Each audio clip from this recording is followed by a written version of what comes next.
Good evening. This is the November 20th meeting of the San Francisco County Transportation Authority Community Advisory Committee, or CAC. I'm Kat Siegel, chair of the CAC. Our vice chair is Naj Daniels. Madam Clerk, please do a roll call to ensure we have quorum, and then I believe you have an announcement about public comment.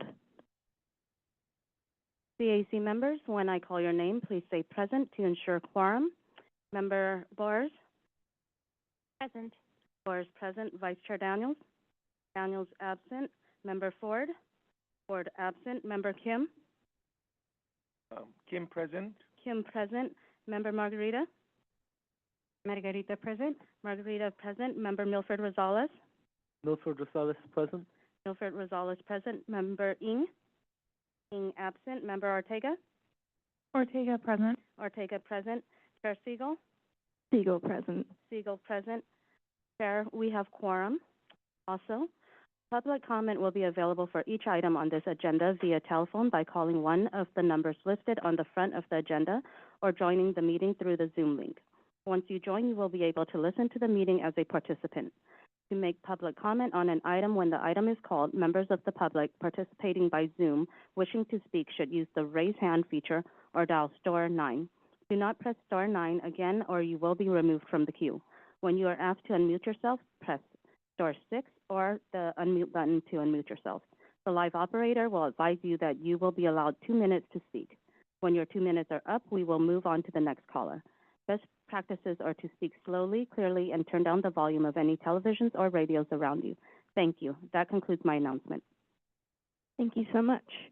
Thank you, everyone, for joining us on this rainy evening for our last meeting of the year. We're going to move on to item 2, which is the chair's report. This is an information item. CAC members should have received the executive director's report from yesterday's Transportation Authority Board meeting, which is also available on the agency website at www.sfcta.org. I wanted to start out with a piece of good news about Caltrain ridership, which has rocketed up since fully electrified service began on September 21st. October ridership was 54% year over year, up 54%, and the 753,000 riders in October marks the highest ridership since the onset of the pandemic. For folks tracking the regional discussions about a potential regional measure to address the fiscal cliff facing BART, Muni, Caltrain, AC Transit, and others, I wanted to share that the Metropolitan Transportation Commission will hold a special meeting on this topic on December 9th at 2 p.m., where we understand they will consider acting on language to guide authorizing legislation for a regional transportation measure that they hope is introduced early in the legislative session. I have asked staff to bring an information item on the regional measure to the CAC in January.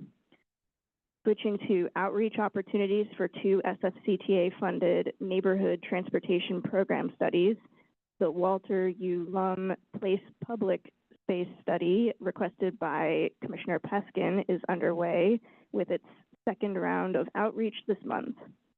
This study will recommend ways to improve Walter U. Lum Place and cohesively connect the alleyway to Portsmouth Square renovations and other locations in Chinatown.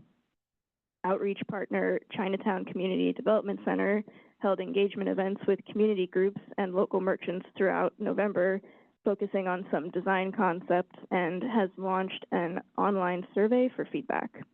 Take the survey at www.sfcta.org/Walter-U-Lum. The Inner Sunset Transportation Study, requested by Vice Chair Melgar, initiated outreach this month with an open house community meeting where participants heard the results of the project team's initial analysis and provided feedback on transportation barriers and issues traveling to, from, and around the Inner Sunset commercial core. Residents, employees, and visitors to the Inner Sunset are invited to learn more and take an online survey and scavenger hunt, both available online at www.sfcta.org/inner-sunset. Meeting management notes. CAC members, please be sure to speak directly into the microphone so that folks in the back of the room can hear you. Please limit your questions to a max of 2 questions per agenda item. CAC members and folks in the hearing room, please turn off or silence all electronic devices and computer notifications during the meeting. That's it for announcements. Are there any questions or comments from CAC members on the chair's report?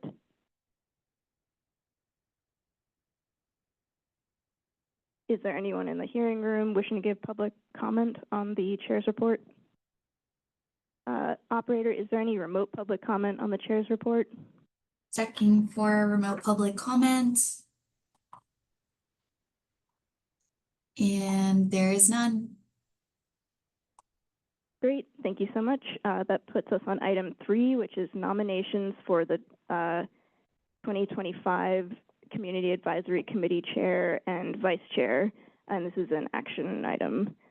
Per the CAC's bylaws, nominations for the chairperson and vice chairperson will be made at the last CAC meeting of the calendar year to be eligible for election at the first CAC meeting of the following year. There are no term limits for CAC offices.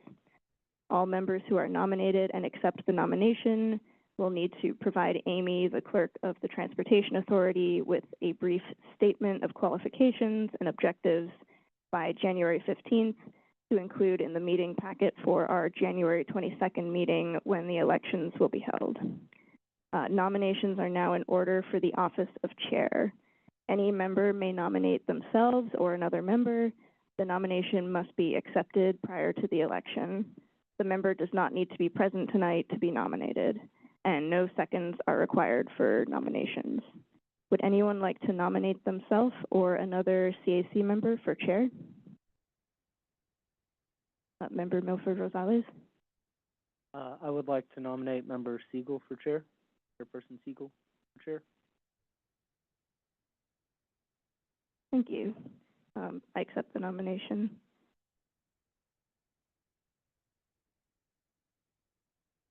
Are there any further nominations?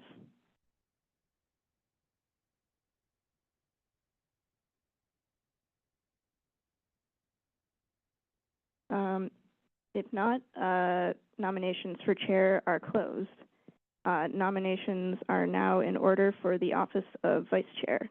Would anyone like to nominate themselves or another CAC member for vice chair?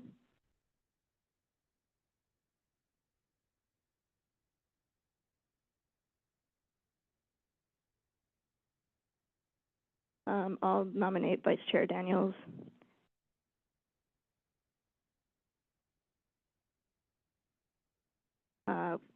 Are there any further nominations?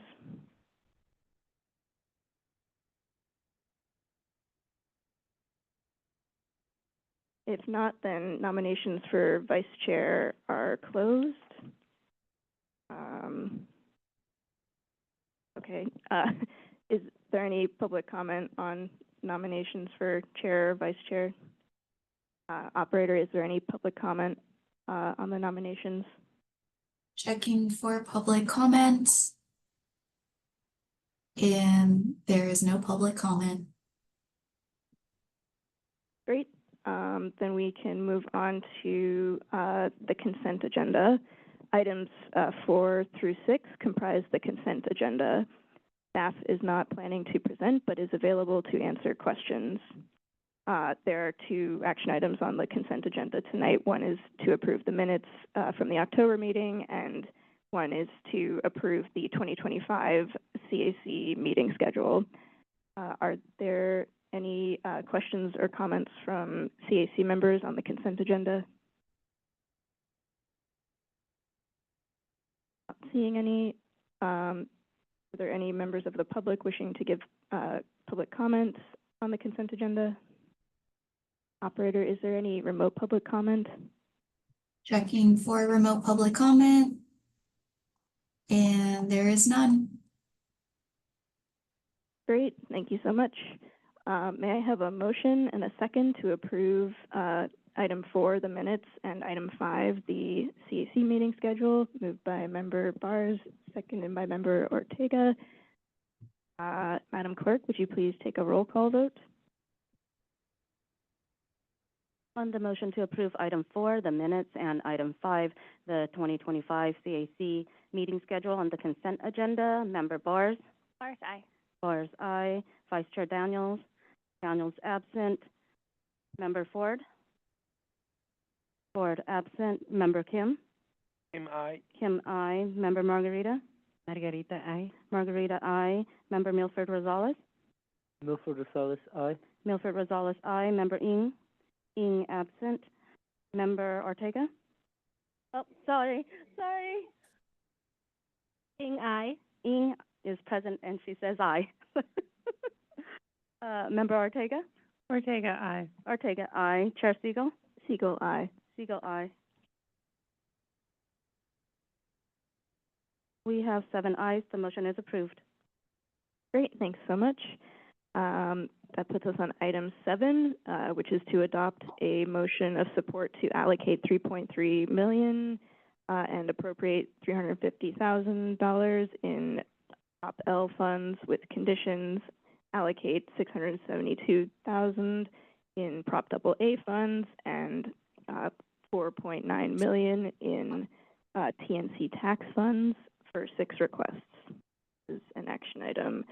And Mike Pickford, David Long, and John Paul Velez from the Transportation Authority are here to present this item.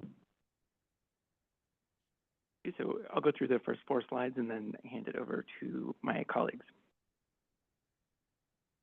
So first up, we have a request from Caltrain for $2.6 million to purchase new and repair existing track maintenance equipment.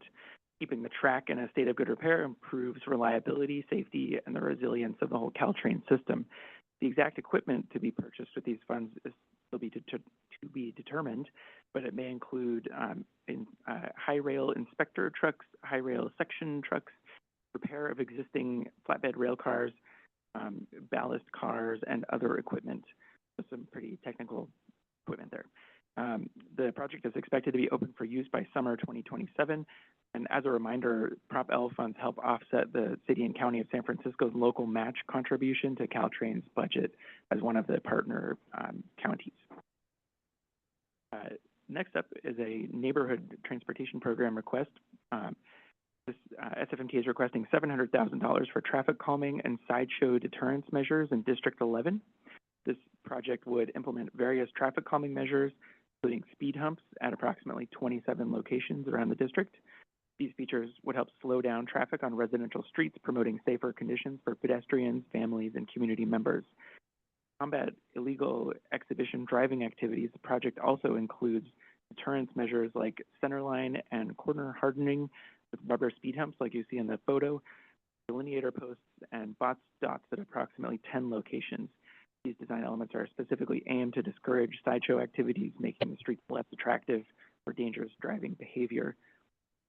We do have a preliminary map of locations here, and all these would be expected to be open by the end of 2027.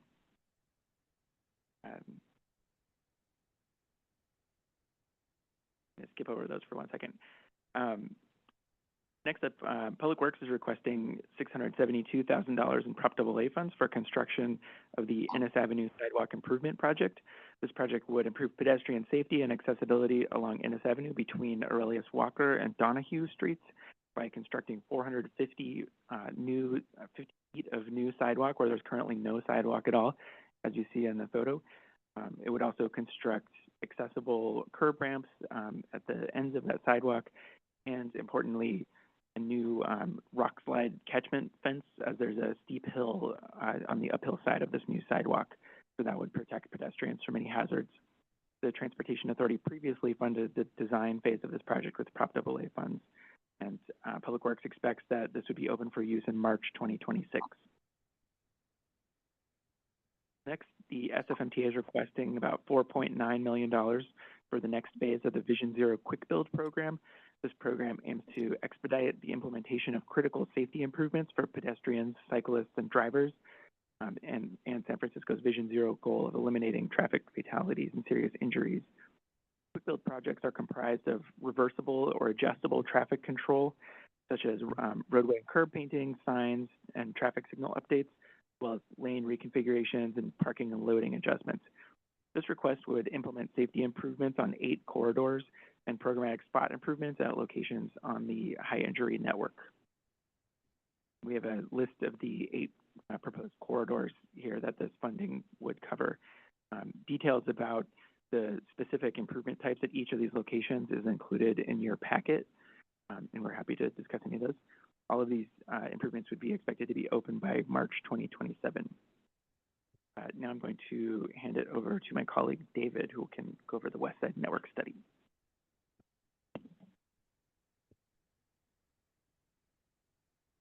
Mike, David Long, Senior Planner. This request is a Prop L request for $250,000 for a study of the West Side Network.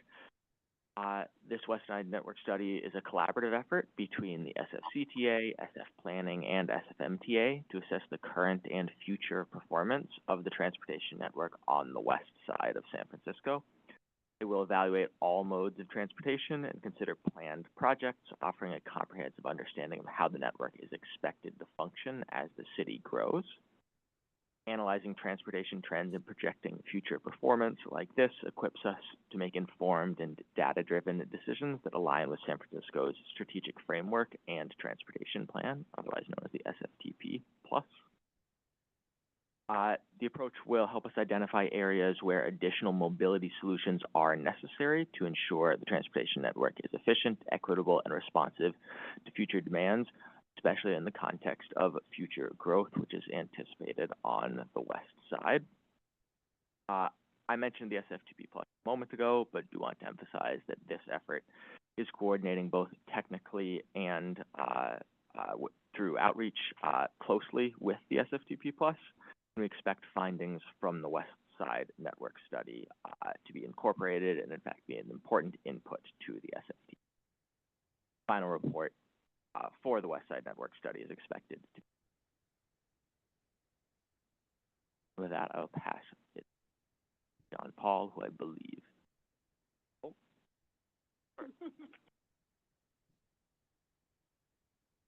Hello, CAC.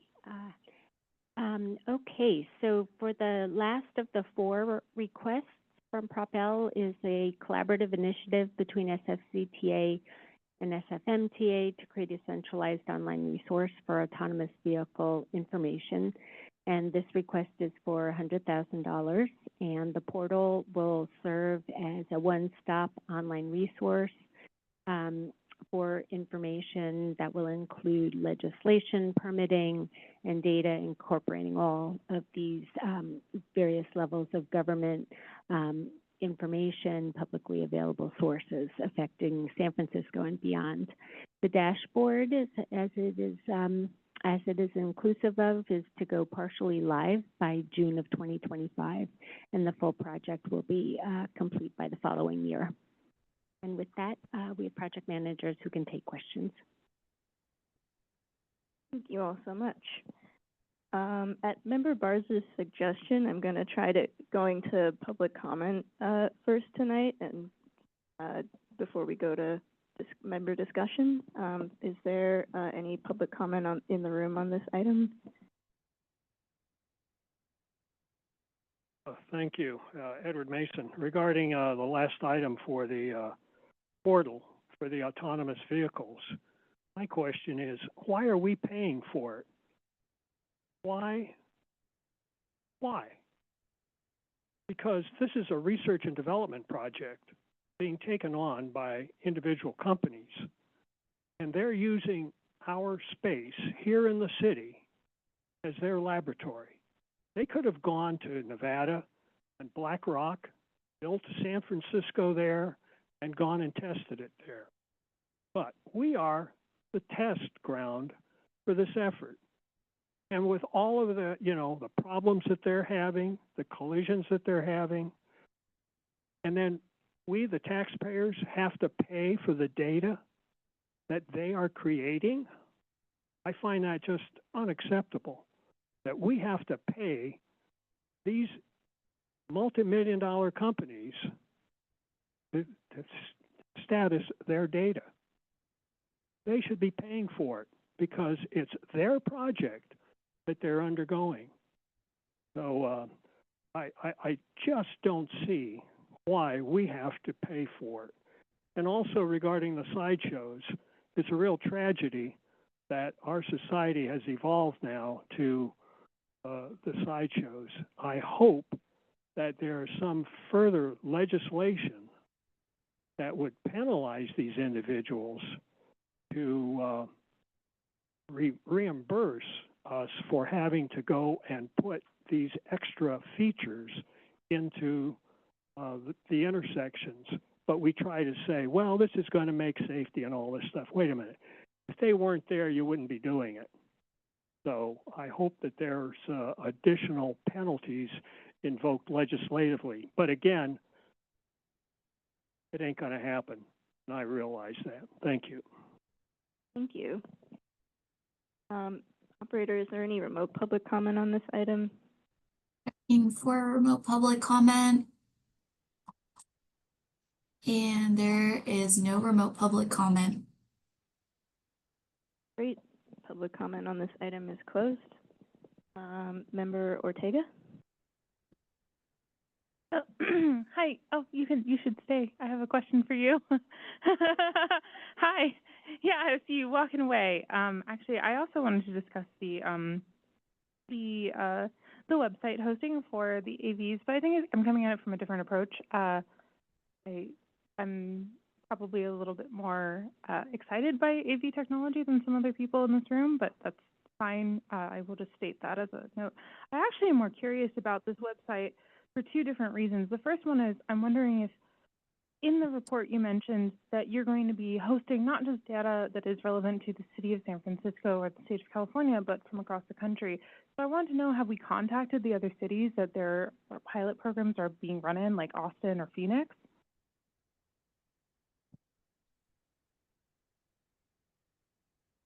Anna Maria Lombardo, Chief Deputy. John Paul is almost here, so if I can hold that question for him, Member Ortega will get to it. Yeah, I'm happy to hold the questions about that till later. Thank you. Member Margarita? Thank you all for your presentations. I really appreciate it. For the first presenter, I wanted to ask with regards to the SFMTA District 11 traffic calming and sideshow deterrence. Why is it only District 11? Is it a possibility that we can go ahead and invest in other neighborhoods as well? Just because, as we've seen, when there's a concern in one district, and then it's moved to, the issue is solved in one district, something in particular that occurred not too long ago. There's an issue in District 6, and then they tried to solve it in a certain way, but the issue then just shifted to District 9 and District 10, and so I see the same issue with the sideshows. If you put these the bumps there, which is great. I think that's a great idea, but I just think it should go across the board to the other districts as well and not just districts. Thank you. I'll answer the first part of that and then hand it over to Anna. So regarding why this is just District 11, these funds are through the sales tax's neighborhood transportation program. So each district has $700,000 for the 5-year period to prioritize for projects in their district. So these locations are really being led with the direction of District 11. And I'm wondering if there is a program manager from MTA who might be able to speak to the sideshow deterrent question, and if there are any impacts in such ways.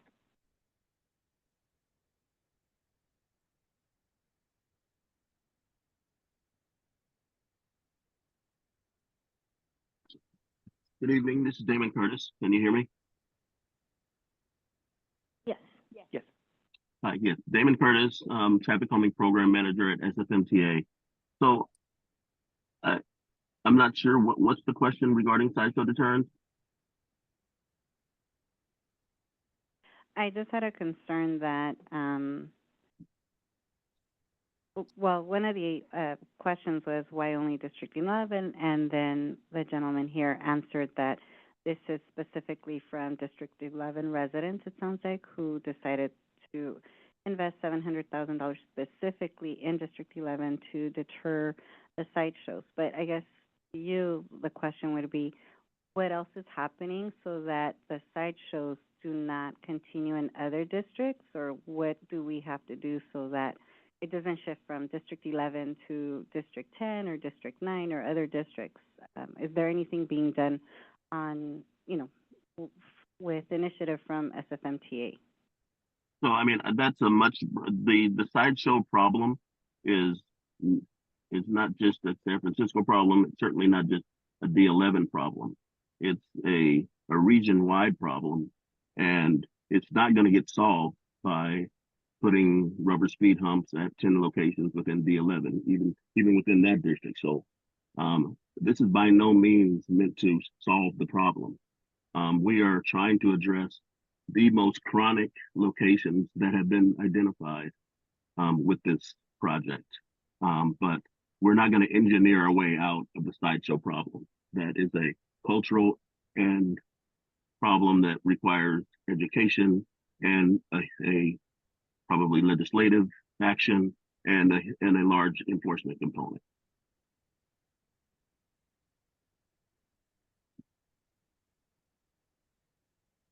And if we as commissioners see certain areas in the city which there are sideshows occurring right now outside of District 11, what is it that you would want us to do so that those districts can also possibly look at the money that they have allocated from that proposition so that we can try and have that issue solved, neighborhood by neighborhood, district by district?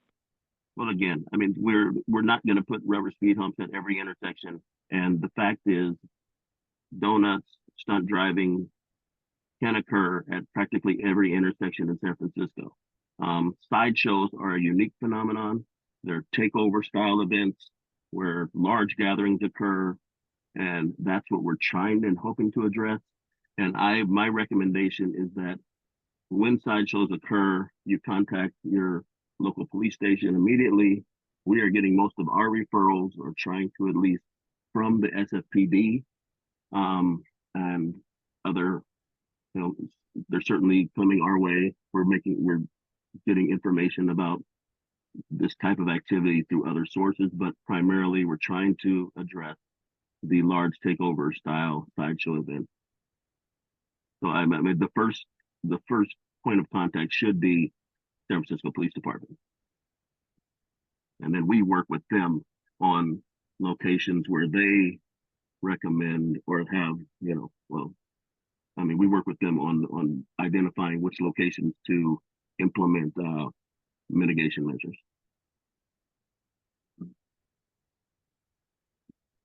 Thank you for your answer. I'm going to go back to you now, just because I'm not fully, with all due respect, I'm not fully satisfied with your answer, but thank you.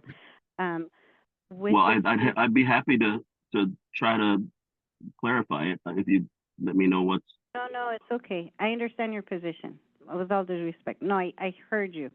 I completely heard you, but I'm going to ask the other gentleman a question real quick. How many speed bumps are you going to be able to put in District 11 with the 700,000? I'm just wondering for my own information. We do have a budget in the request, which I'm not sure if I'll be able to bring that up fast enough to answer your question efficiently here. But I believe that the $700,000 would cover approximately 27 speed humps, and then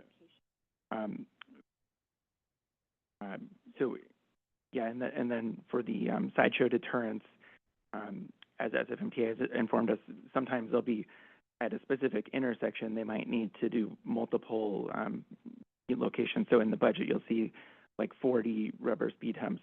That might be enough to treat 10 locations because it requires 4 of those rubber speed humps at a specific intersection. So that's where we mentioned in the presentation the speed humps at 27 locations, and then sideshow deterrence at approximately 10 locations. I'm looking at the cost of effect. I think that's a really good investment, and so I think that people's lives, human lives, are worth $700,000 plus more.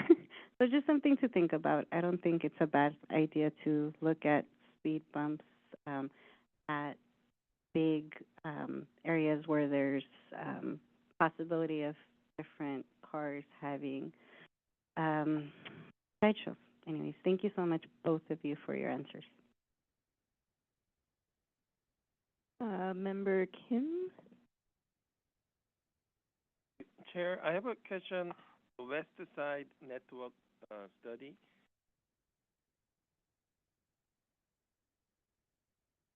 In last CAC meeting, we had District 1 multimodal study.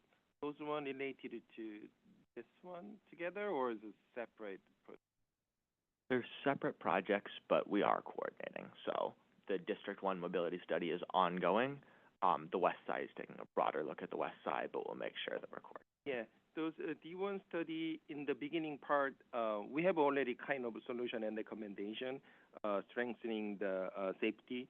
And then, but in the beginning, there's some travel mode analysis data. So that's pre-COVID data. And then we know probably there's post-COVID data. So even though we want multimodal study, already some kind of solution and recommendation, but it's the West Side connected to District 1, District 4, District 7, but truly, still this project going on, and then I want to see you can provide the post-COVID data.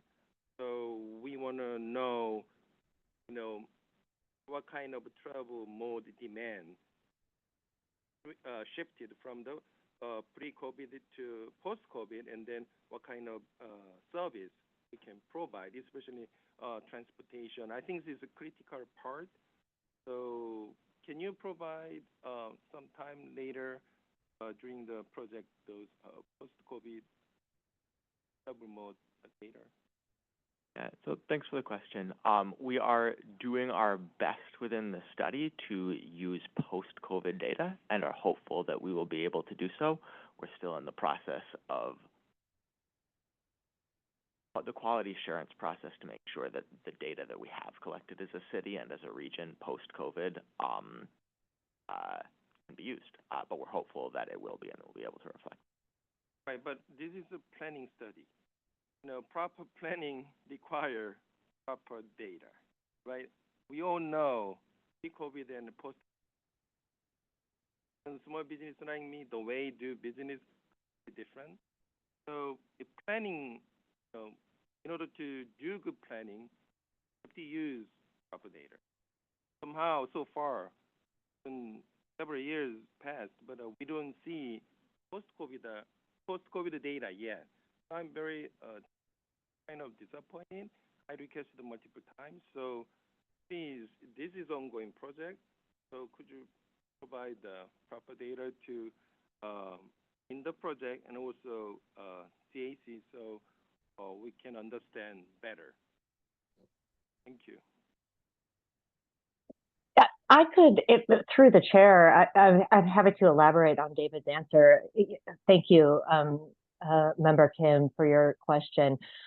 So David is correct that we have post-COVID data, and we are in the process of quality assurance checking on that data. We assume and plan to use that data. That is the plan. So that post-COVID data is our assumption that the quality assurance checks will will check out, and that this is the data that in our scope we are planning to use. So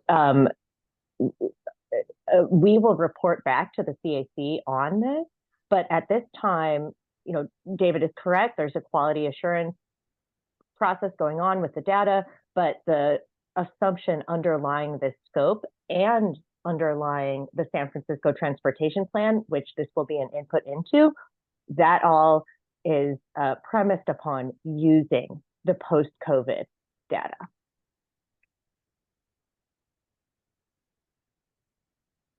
Sorry, I don't understand last part. So we cannot.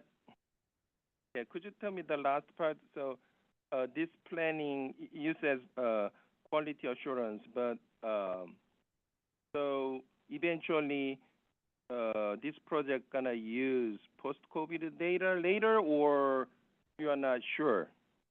Depends on the assurance process.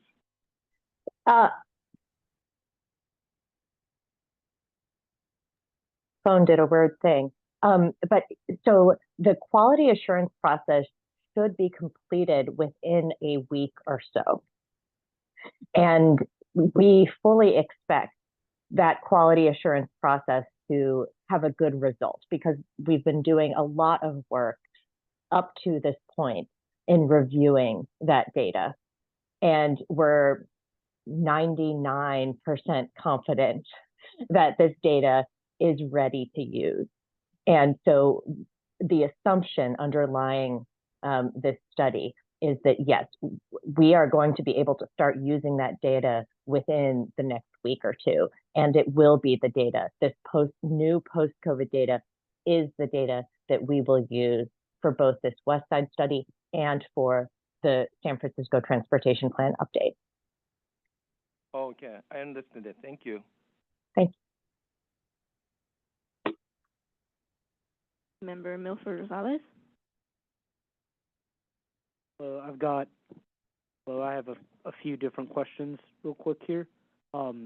First, looking at the quick build plans on Cesar Chavez, I noticed these are going under 280 right highway overpass, trespass there, getting from Pennsylvania to Illinois, but there's no kind of further extension going on past that right now. Are there any upcoming plans to add further quick build or even wayfinding elements in the vicinity of the hairball? It's an area that I've been through semi-frequently over the past few months, and it's just an absolute nightmare for connecting two sides of that highway. Is Jen Wong from SFMTA on the line? Yes, hello, good evening. My name is Jen Wong. I'm a transportation planner for the San Francisco Municipal Transportation Agency. Thank you for your question regarding Cesar Chavez Street as well as the hairball.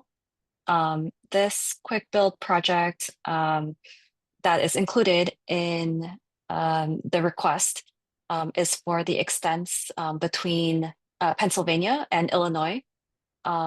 This would be an extension of a current project that is currently in the design phase from Pennsylvania to Kansas Street.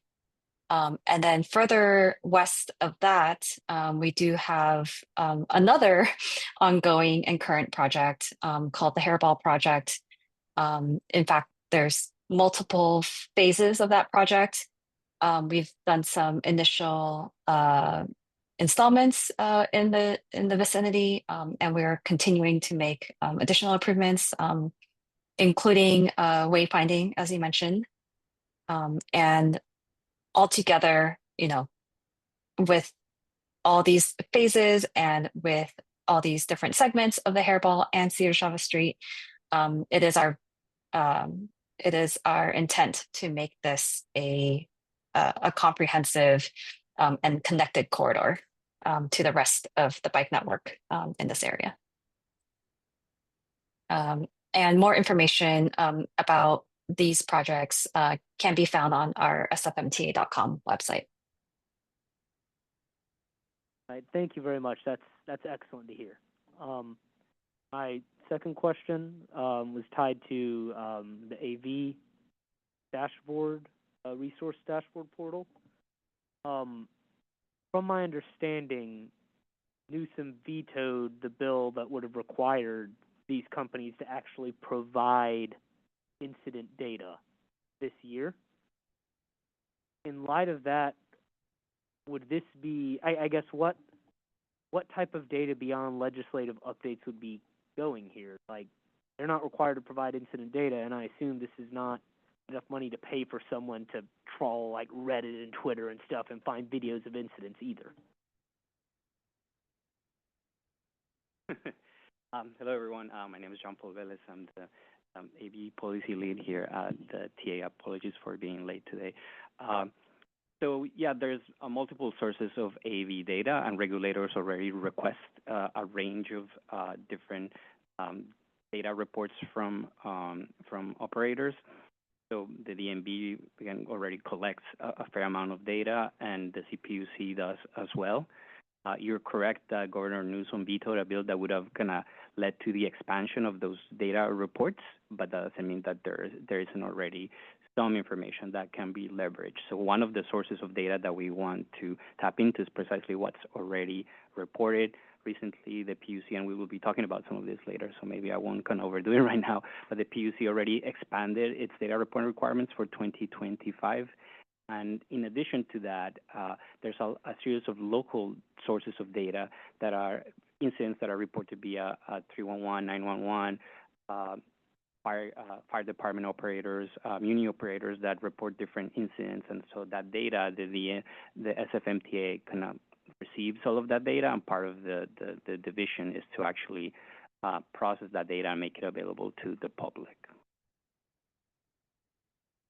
So I guess as two quick follow-ups. One, first, we know that at least some of these companies have intentionally provided different data to different agencies and lied about that data. And I don't think this is controversial to say one of them's been punished recently for it. Would this kind of help with? Would a goal of this be to kind of help look at the different reports they provide to different regulators and stuff, and try and figure out more of what's actually happening? Yeah, I guess in the case of, Cruise, we can speak kind of directly to their name. Like, I think that what they kind of failed to report was the nature of this incident that happened. But I think in terms of the actual kind of more general operational data, like, I guess part of what we will do is a QA/QC of the data that we kind of gather from the public sources, and I think if there's inconsistencies, then we will have to address that. We've seen that in the case of TNCs, for instance, that some of the data doesn't match perfectly, and so yeah, part of the work will be to actually either identify some of those challenges, or both identify and try to figure out solutions for those challenges, including alerting regulators and others if that is the case. And last follow-up on this front. I remember when reading a lot of articles last year in the build-up to the CPUC approval.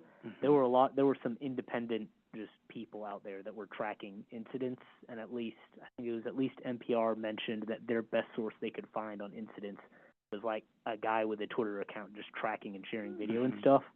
Will there be any kind of effort to reach out to separate people or individuals doing incident tracking, or to duplicate any of that right now, or is it mainly going to be through official reports and official data gathering channels?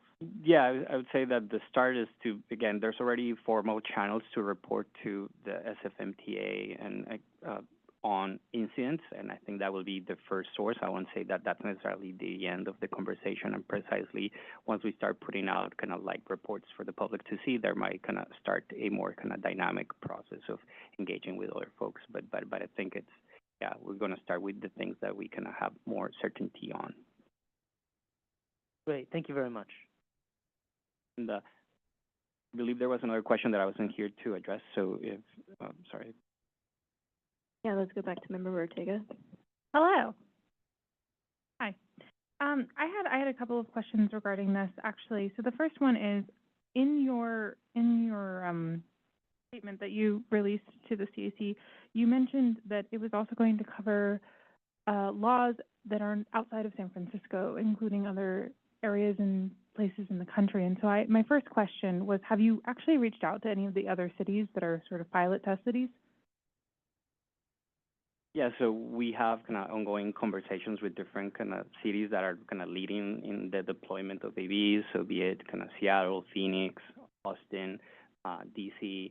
I would say that still, like, to a large degree, we're also like ahead of many of those cities. But yeah, the idea is to kind of look at different kind of regulatory frameworks and explore what's to be learned from those.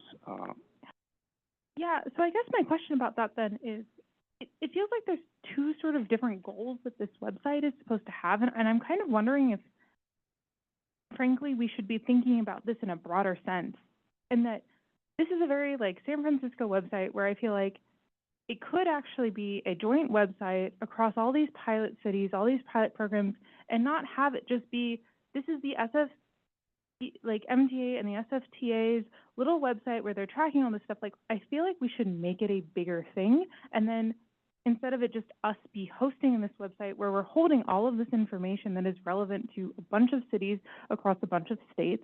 And I believe that the track is set for us to have AV expansion throughout the country. Why are we burdening the cost of hosting this? Why don't we talk with them about creating a collaborative, more unified website where this can just be the thing, whereas as pilot cities get added, we just keep adding them into it so that we're also not bearing the cost of maintaining everything. And of course, each city can be responsible for maintaining their own section. Like, obviously, San Francisco is going to have the best access to San Francisco 311 data. But I guess I'm just a little confused. Why are we not pushing for this particular website to be something bigger? Or if we have, what has been the reaction to it? I mean, I think it's an interesting idea. I think that the vision here is just to maybe to kind of take a leading step. And Austin, for instance, has a website where they report some of their data. But I think that in part, we feel the need, like, we have internal needs, I suppose, for having this information readily available for us and for the public. And we see a lot of regulatory processes also taking place next year. And so we do have an immediate need, if you will, to kind of have this information readily available. And so I don't think that necessarily is against the vision of a larger website that I think we could, again, explore with our partners. It's not being kind of one of the top topics, I would say, that folks kind of have been talking about.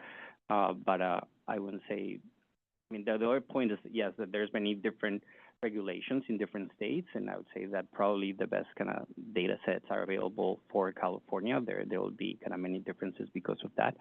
But yeah, I wouldn't discard that possibility. I think it's an interesting possibility to bring to our partners to see if there's shared interest in. Yeah, okay. And then I guess my last question is, I just want to make sure I'm understanding the actual, so website aside, sort of, you're asking for $100,000. Do you have a note here that says that it's to reprogram funds from the AV Safety and Metric Standard Project to the subject project? So I don't really understand what that means. And so I guess I'm a little confused, I guess, why we have to approve building a website. And so I would just like to understand what that note is. And then in addition, I want to understand if that $100,000 is just for the initial build, and then if the cost of maintaining this website is included, or if that's handled somehow else. The project, it's basically a years of both developing the website and kind of developing the additional information that comes along throughout the rest of the year. Part of the, I guess, the vision originally, like the funds were programmed for, as you're calling it, as AV kind of safety study and safety analysis work. That work has been ongoing already. And we've also kind of identified opportunities to continue that work with other sources of funding. And at the same time, we've seen sort of like the urgency of having this data readily available. And so I guess the recommendation is to prioritize the development of, again, this tool for data analyses and, again, policy reviews. Yeah, and so I think that is at least some of the parallel tracks. One is the AV safety analysis, which I think we will be bringing to the CAC and the board early next year. You'll see both kind of where that process is landing and also how it's planned to evolve. And at the same time, again, there's the urgency to again, develop this tool. Yeah, no, I guess I'm not questioning the urgency. I'm just confused why we have to approve $100,000 for a website. I think it might be easier just to say when the 5-year prioritization program came through, the funding, the $100,000 was approved for the standards and metrics project. Change that, we need you and the board to say, okay. Thank you for clarifying that. I figured it was something to do with paperwork, but I was like, I don't want to have to approve every single website the SFMTA and the CTA has to build, because I think that would take way more time than to actually build the websites. So I just want to make sure this is abnormal versus the new norm, which would be sad. We should be able to build websites for you guys and not have to have it approved all the time. Oh, thank you. That's Member Bars?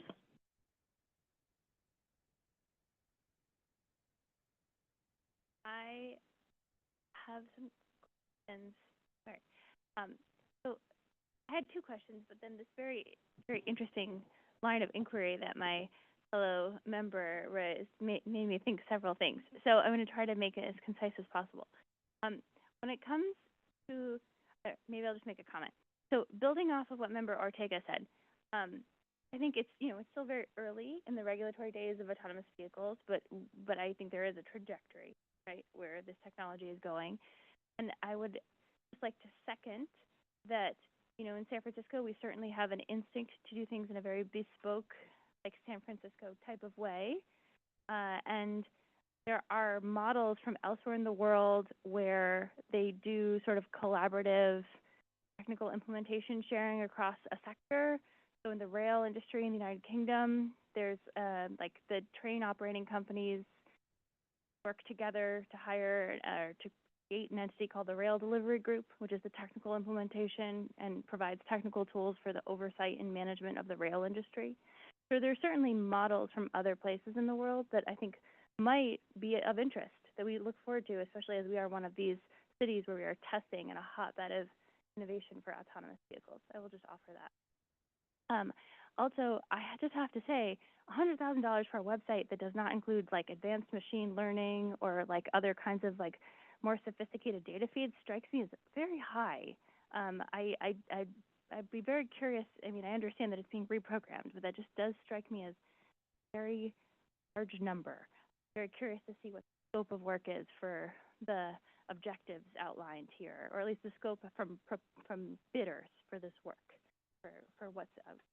Have you received bids for work? No, that would be work that we would conduct.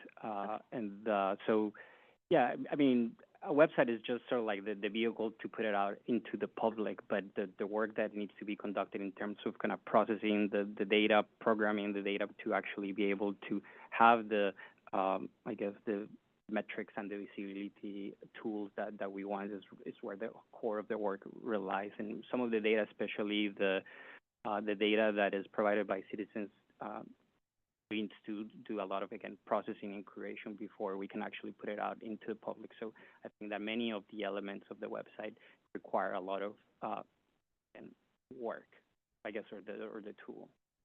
Similarly, like if I could share a scope, maybe that could be or some version of a scope kind of facilitate the conversation. I think there's, for instance, the regulatory analysis elements of the website. Like, it also requires a lot of intense work. Precisely, the challenge that we see specific to AV regulations from the Public Utilities Commission is that they issue or they build the regulations through a series of decisions, but there's no single place where you can actually go see, here's where all of the rules lie. And so what you have is basically years and years of different decisions where decisions come in and kind of reverts another or kind of piggybacks on top of what's already existing, but there's no centralized place to actually understand where the law of the land is. And so that is also like work that again will require many kind of half hours to realize it. So those are some examples of why this is labor intensive to actually produce the tool and the content that we're trying to develop. Yeah, I appreciate that. I work at a consumer technology company. I get it. These things cost money. I did not appreciate the amount of work required to actually just distill sort of create a library of the decisions of this industry, and that I would imagine would be quite time intensive.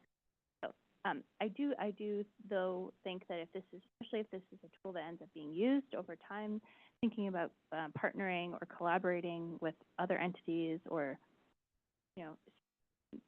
making this not something that is just exclusive for San Francisco would probably only benefit us in the long run.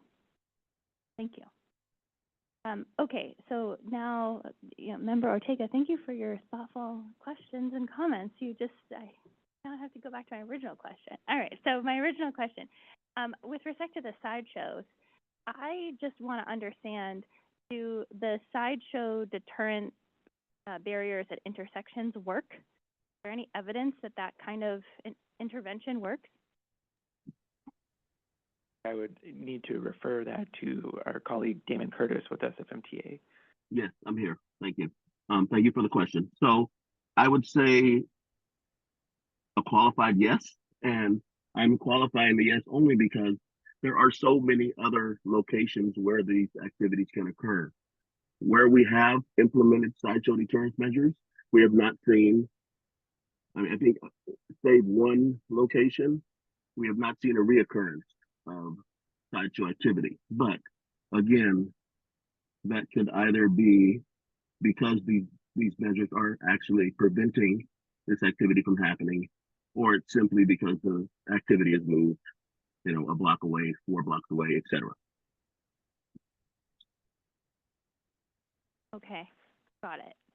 So not a lot of repeat sideshows after you do the traffic calming at those intersections, but then you can't be sure if it's just going elsewhere. That's correct. Okay. Well, that's good to know.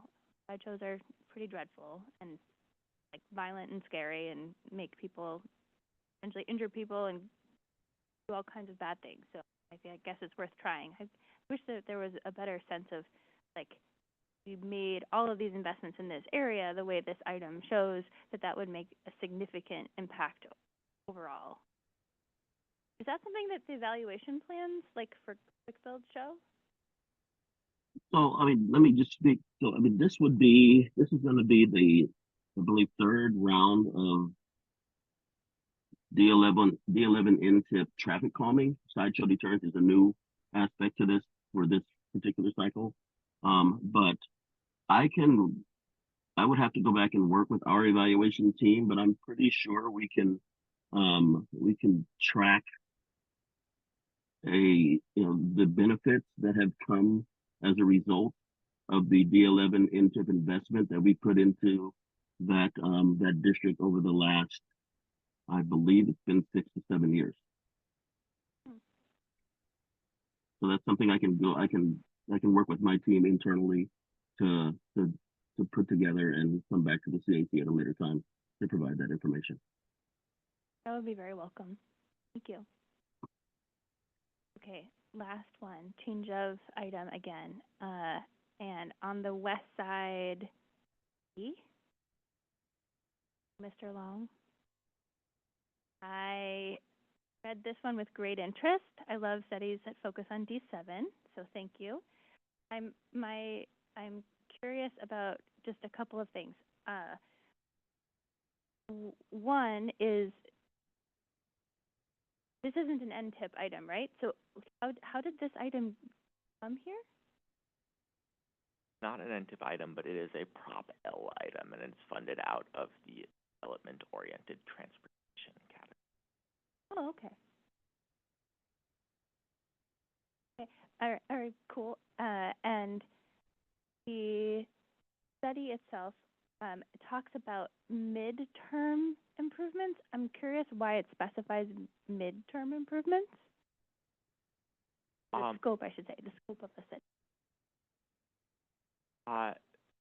Partly, well, is the San Francisco Transportation Plan is the city's long-range transportation plan, so that is the holder and vehicle to develop sort of our long-range vision and that pipeline of projects. Our city, especially the west side, does not have a great vehicle to determine sort of those 10 to 15-year projects. So this is meant to help fill that pipeline. Okay, that's helpful, actually. Thank you. That's really useful. And the overall timeline of this project, it'll be the next year? Do I have that right? That's correct. Okay. It says wrapped up in winter 2025, but that means that does not mean 3 months from now. That means about a year from now. Okay, and then that brings me to my this is actually my last question for you about this. So, about the goals of the study. I noticed there that it said develop a framework of goals and metrics assumed to be identical to or very closely resemble what was used in Connected SF. Could you just explain the rationale for that approach? Yeah, absolutely. Thanks for the question. So, the West Side Network Study is meant to be really closely coordinated with the SFTP Plus or the San Francisco Transportation Plan. We don't want to bring forward two different sets of goals and metrics here. We want to make sure that we're coordinated, and that's the intent. Marvelous. Thank you. Member Ortega, is that an old card of yours? I also have a question related to the West Side study. It might be a question more for MTA and SFCTA generally, but would welcome David's thoughts on this as well.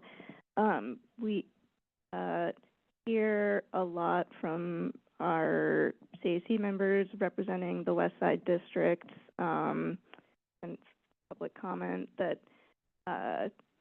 we need stronger transit connections on the West Side generally. There are a lot of gaps in the network, particularly north-south.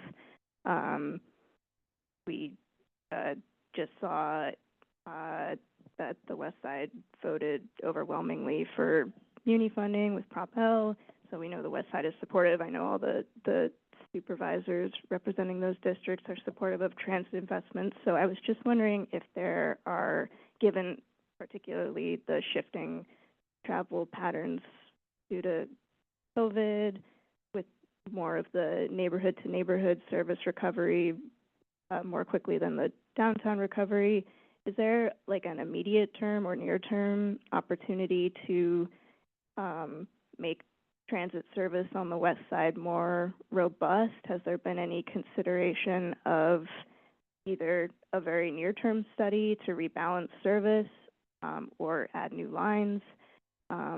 Or would you all consider studying something like this? Are there plans to study something like this?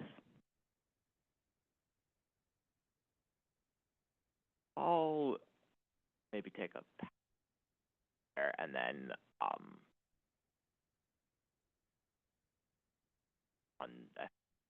on the line who are better equipped to speak to near-term service planning that may be happening. As I mentioned in response to Member Barr's, the West Side Network Study is really trying to focus on sort of midterm solutions. So super near-term service planning is probably not going to be a major part of what we look at.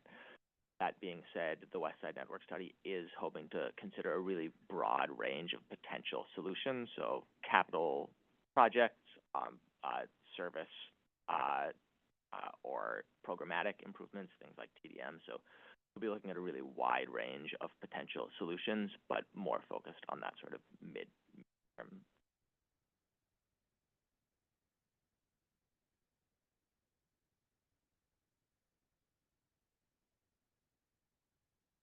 Sure, and I guess I will formally invite anyone from MT on the line who would like to speak in and speak to the.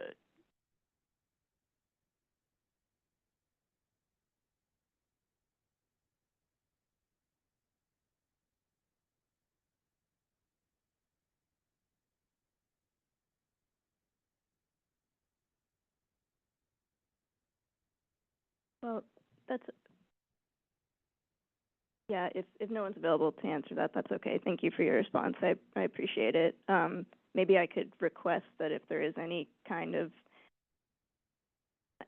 I don't know, if this is being looked at all, if I could just get an update on that, or know whether this is being considered in any way. Okay. Thank you so much. Thanks.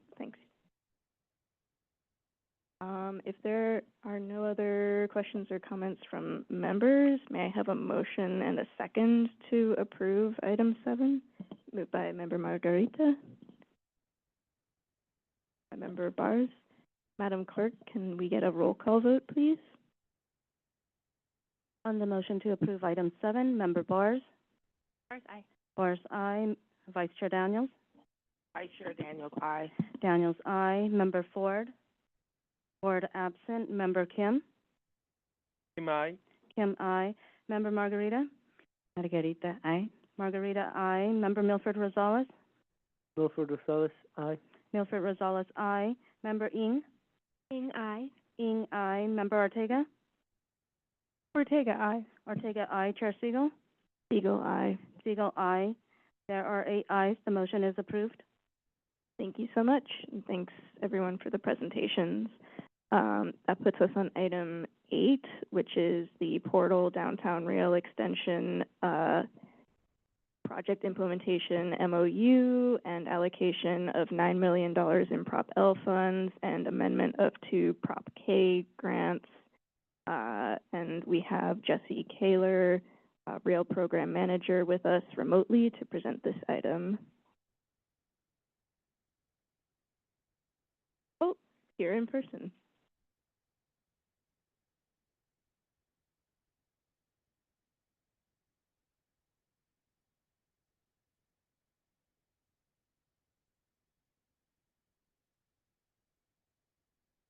Thank you, Chair. Good evening, CAC members. Jesse Keller, Rail Program Manager with the Transportation Authority. I'm here to present a 3-part item pertaining to the Portal project, which is also known as the Downtown Rail Extension.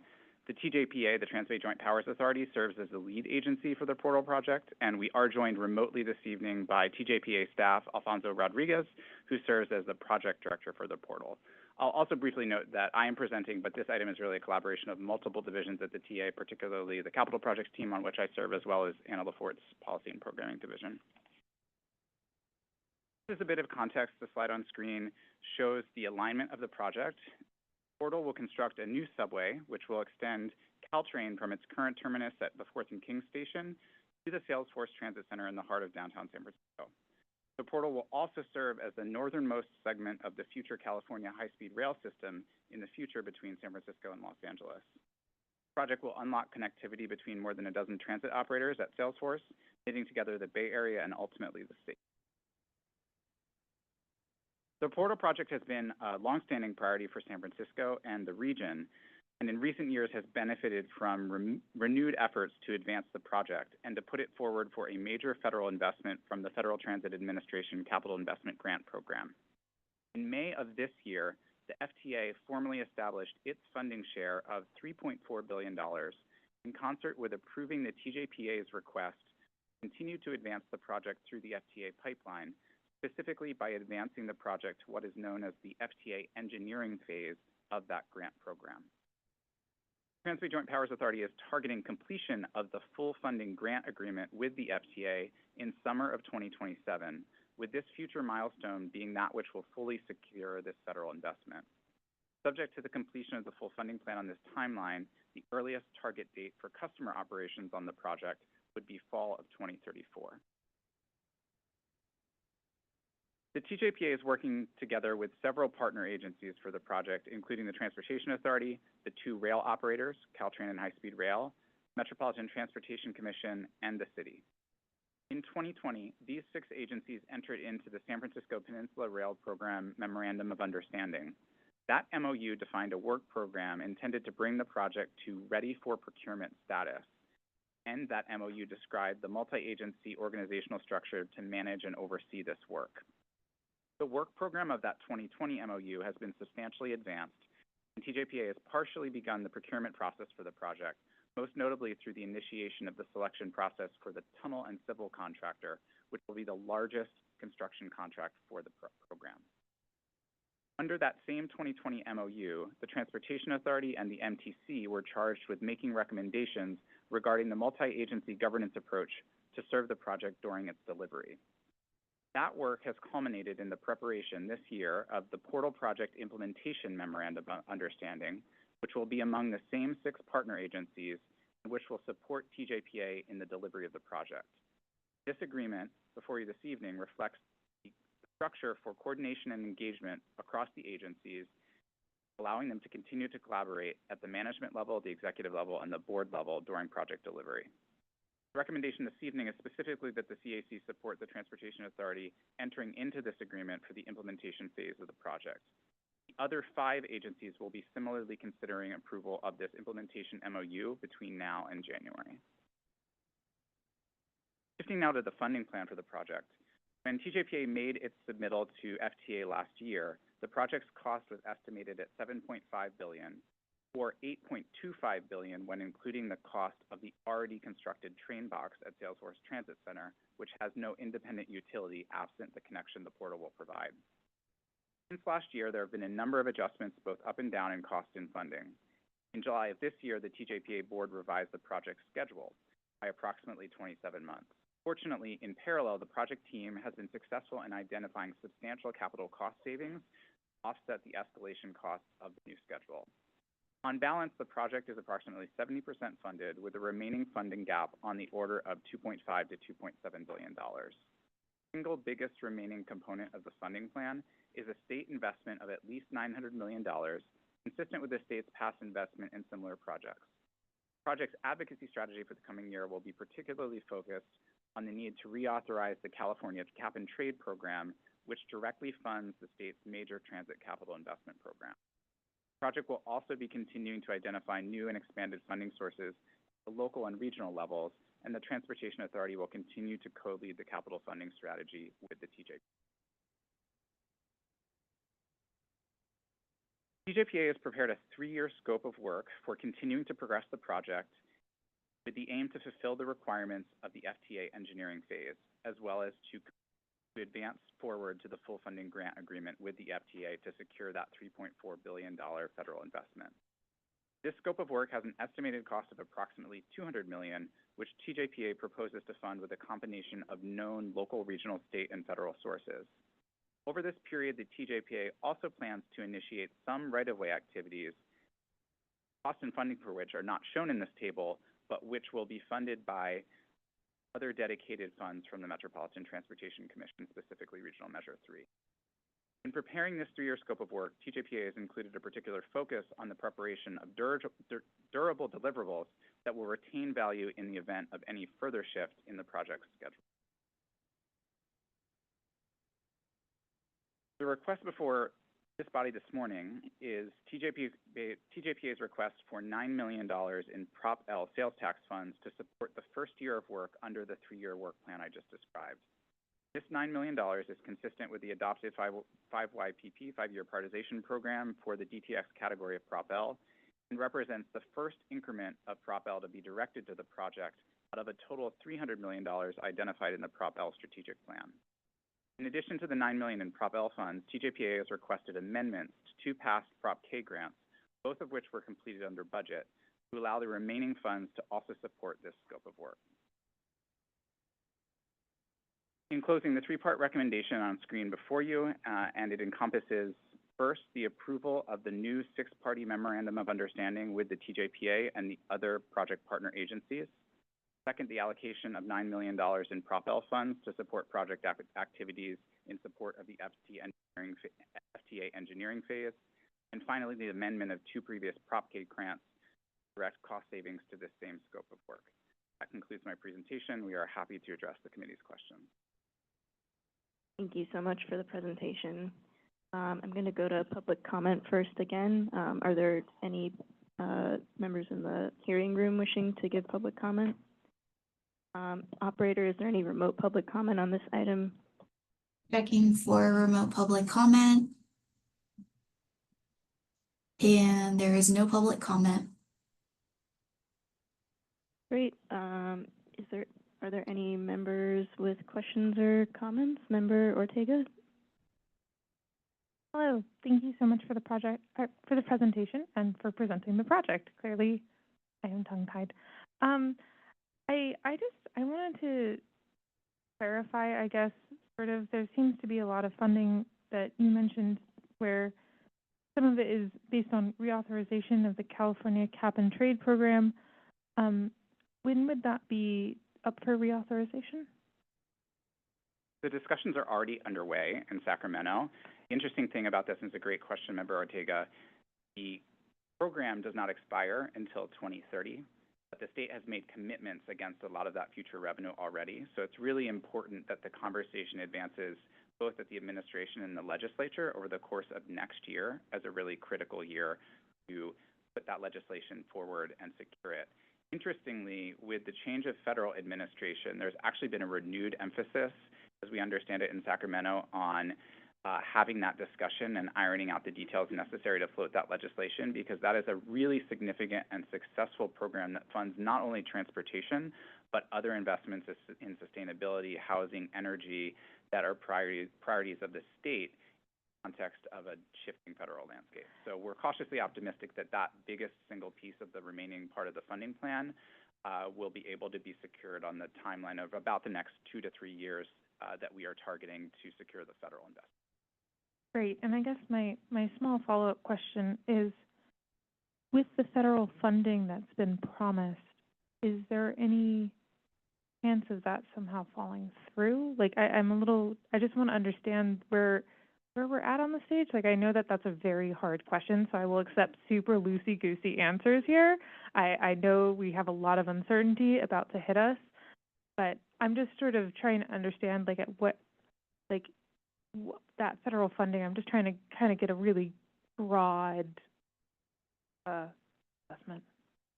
It is certainly the question that is on everyone's mind, and it's not one that any of us has a crystal ball for, and it stretches to all sorts of projects across the region and the state. I will note a few things. One is that the project has been advanced now through 2 successive stage gates in the federal process, and we have a willing federal partner in the FTA that wants to see continued progress. So we're not starting from zero. We've actually been pushed forward into 2 steps and are now identified as one of a narrow set of projects in that federal pipeline that would require an act of Congress to revise. I'll also note, while past may not be prologue in this case, it's worth noting that the full funding grant agreement with the FTA for the Caltrain electrification project, which Chair mentioned in her remarks, that was actually signed by the first Trump administration in 2017. The last note I'll offer is that it's the sort of our best shot to confirm the federal investment, whether in this incoming administration on our most optimistic schedule of 2027 or an administration that would follow, is to continue to satisfy all the requirements of that process, build on the momentum to date so that we are as nimble as possible to what federal landscape. Great, thank you. I appreciate those updates. Are there any other questions or comments from members? Can I get a motion and a second to approve item 8, moved by Member Ortega? Seconded by Member Margarita. Madam Clerk, can we take a roll call vote, please? Like to do same house, same call? Oh, is it the same people? Yeah, without objection, same house, same call. All right, great. The item is approved. Thanks so much. That puts us on item 9, which is the Better Market Street update. This is an information item. Thank you to Member Ford for requesting this update. It's been a while since we had a Better Market Street update. This one is very timely since the project is poised to reach substantial completion. Tonight we have Flora Law, Project Manager, joining us remotely to present this item.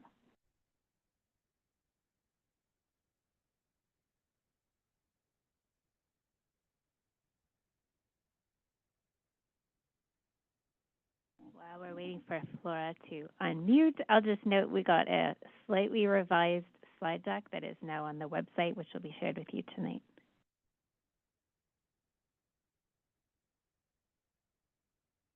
Mike, is Flora sharing slides or are we sharing slides? Oh, I think everything's fine.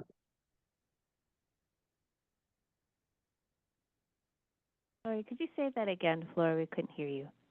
Oh, are you able to hear me? Yes. Okay.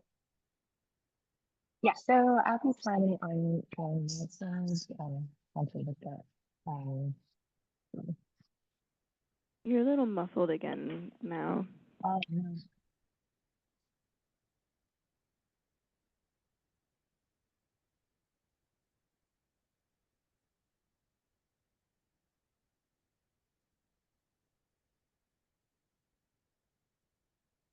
are you able to hear me? Now we can. Okay, good. All right. Yes, I'm trying to share my screen right now with the presentation.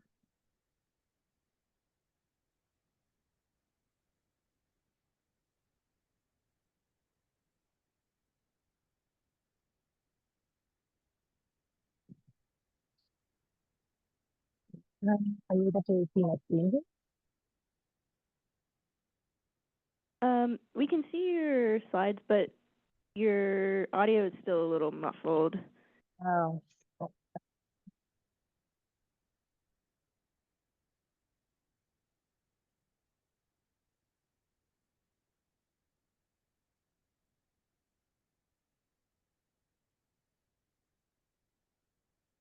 How about now? That seems better. Better? Okay. Are you technological issues? All right. Your other option is we could take the AV item and see if Flora can redial into the meeting. It's your call. I mean, maybe we can see if you can try starting, and if we can't hear you, maybe we should move on to the AV item. Okay. Sorry. Maybe I can call in by phone and connect that way. If you could give me 1 second. We can hear you okay right now. I think maybe if okay. you. Yeah. Okay. Yeah. Thank you. Okay, great. Sorry for the delayed start. Thank you for inviting the Better Market Street team back for an informational item. Good evening. My name is Laura Law. I am the project manager, deputy project manager for Better Market Street, assisting Christina Olea, who's not able to be here tonight.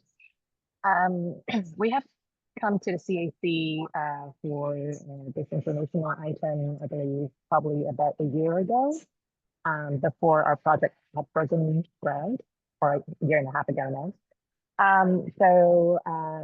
We've been invited back to provide information when we're getting closer to substantial completion. So here is an overview of the Better Market Street project goals. It is place, mobility, and economic development. We have gone through 6 rounds of public meetings and open houses, and we have also gone through a really rigorous process through the environmental impact analysis, where we analyzed over 30 options for different components that we can build under the Better Market Street project. So what we're looking for is to reduce the number of traffic collisions and injuries, because Market Street has 5 of the highest collision intersection in San Francisco. And this is on par with the complementing the Vision Zero project goal. And number two. Sorry to interrupt you. I think your audio is maybe just a little bit too chunky to. It's like distorted. Sorry. That's okay. Maybe. Let's try to call in. Back in like on the phone. Yeah, let me try that very quickly. Okay. Maybe we should move on to the AB item first. Thank you. Sorry about that. No worries, yeah. Let's move on to the autonomous vehicles update. This is also an information item. Jean-Paul Velez, Principal Planner, Technology Policy, is here with us again to present this item, which was provided to the Transportation Authority Board at yesterday's meeting. Thanks for being flexible. No problem. My pleasure.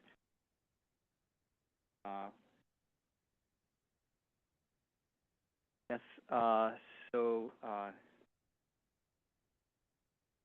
It's been over a year since we had an autonomous vehicle update. So the idea today is to just share kind of different developments on the AV sector in San Francisco since then.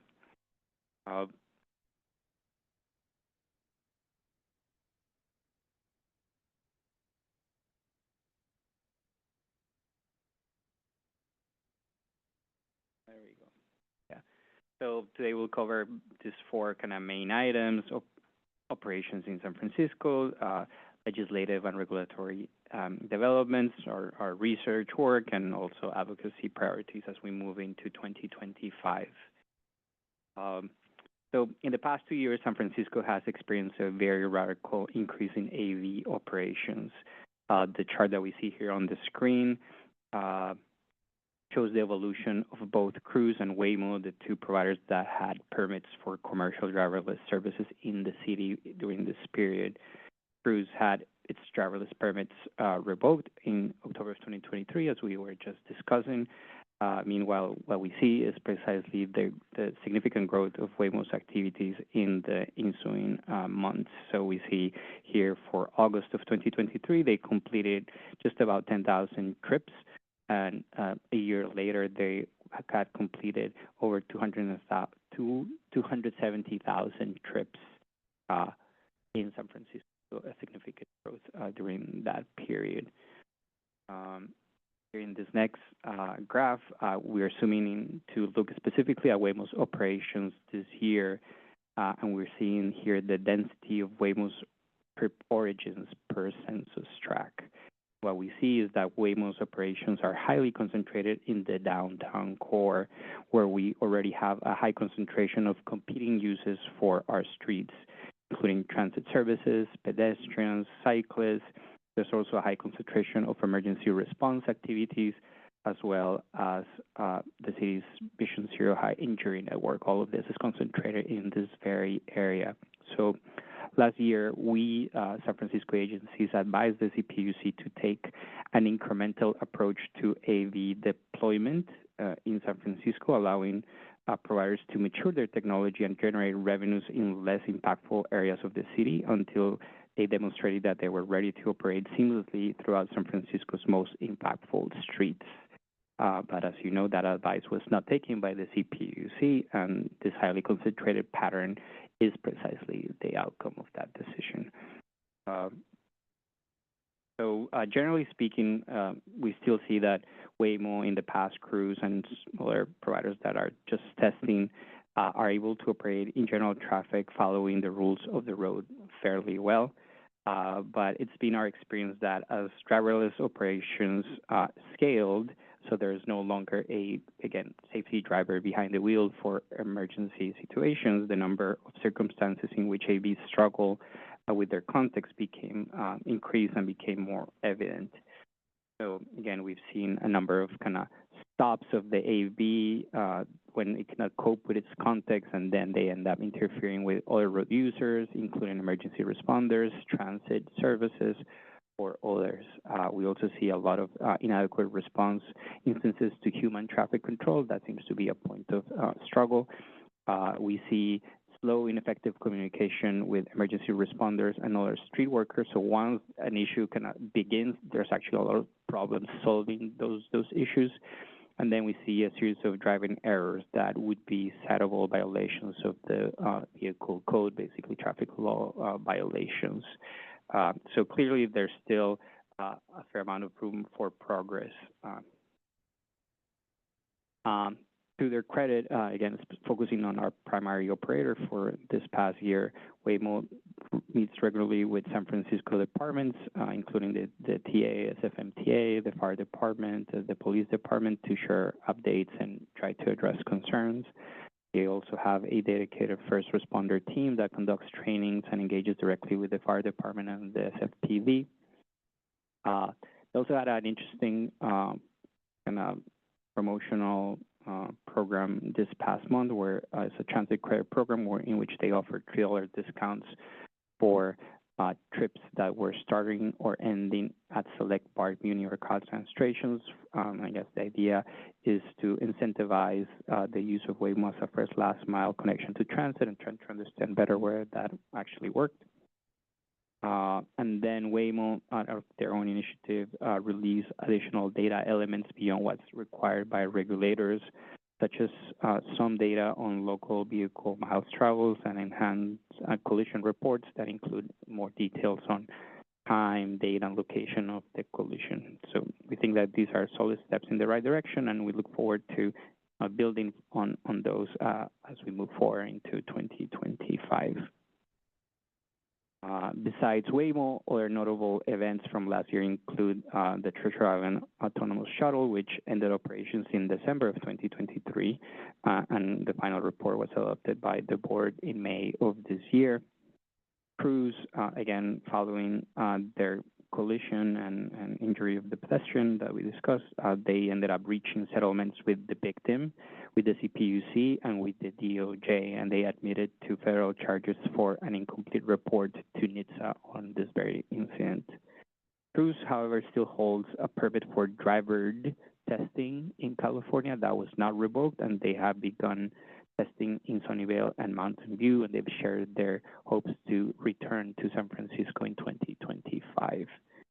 And then finally, Zoox, which have been testing their automated technology on SUVs in San Francisco for a number of years, started testing their driverless purpose-built vehicle in a small area of Soma last month. So again, this mini vehicle has no manual controls and represents a new phase of private AV operations in San Francisco that we will have to be monitoring closely too. So on the legislative front, there were a number of initiatives that we were tracking and collaborating on. AB 1777, authored by Phil Ting, was signed into law by Governor Newsom. It aims to improve first responder interactions with AVs by establishing operational requirements such as a dedicated emergency response phone line and in-vehicle two-way communication devices for emergency response officials when, again, the phone is not the best way to communicate. And then a requirement for AVs to vacate an area within 2 minutes of receiving what we call a geofencing alert from public officials. Then, as we were discussing, AB 3061 by Matt Haney aimed to close gaps in AV data reporting and transparency. However, that bill was vetoed by Governor Newsom. And then finally, we had SB 915 that sought to allow cities to regulate AVs, but was pulled by the author after major amendments. So then what we saw precisely as AB 1777 and AB 3061 moved to Governor Newsom's desk, we saw that both the PUC and the DMV regulators both issued new draft regulations. The PUC, kind of taking cues from AB 3061 and prior SF feedback, expanded data reporting requirements for collisions and citations and added a reporting of AV stoppages like the ones I was describing before. And these updates were adopted on November 7th and will take effect in next year, 2025. Meanwhile, the DMV released draft new regulations covering a broader range of areas, and they're listed on the slide. I'll not detail those for time. But this is not a formal rulemaking process, but again, I think that we see some signs of progress in the proposed draft regulations. In addition to all of that, last year San Francisco filed 2 lawsuits against the CPUC over its approval of Waymo's commercial driverless services in the city without restrictions. The first case is currently before the Court of Appeal and argues that the process allowing the permit was inadequate for a decision affecting all of San Francisco. We also contended in that lawsuit that the PUC failed to implement safeguards to protect public safety amidst the growing concerns about AV operations and conflicts with emergency response operations. And then the second case is pending before the Supreme Court, the California Supreme Court, and that challenges the lack of environmental review before the decision was adopted. On the federal front, last year, or I guess, this year, we saw NHTSA, the National Highway Traffic Safety Administration, open investigations into all 3 operators over different kind of lapses in safety, or alleged lapses in safety, I should say. We also saw Representative Mullin and other legislators write letters calling on NHTSA to expand their data collection efforts on AVs to strengthen the investigation and research capabilities. And additionally, we saw the US DOT and FHWA kind of develop kind of new initiatives to engage with the development of AVs and try to gather feedback and guidance, and also to lead research on these topics. And we had the SFMTA and the TA kind of be active members of those efforts, and we'll continue to do so moving forward. So in summary, we would say that our key policy achievement from last year was the adoption of AB 1777, the communication requirements and performance standards for AB emergency responder interactions. That's an important win. We're very thankful to Assemblymember Ting and his staff for the collaborative kind of bill development process that they created to achieve that.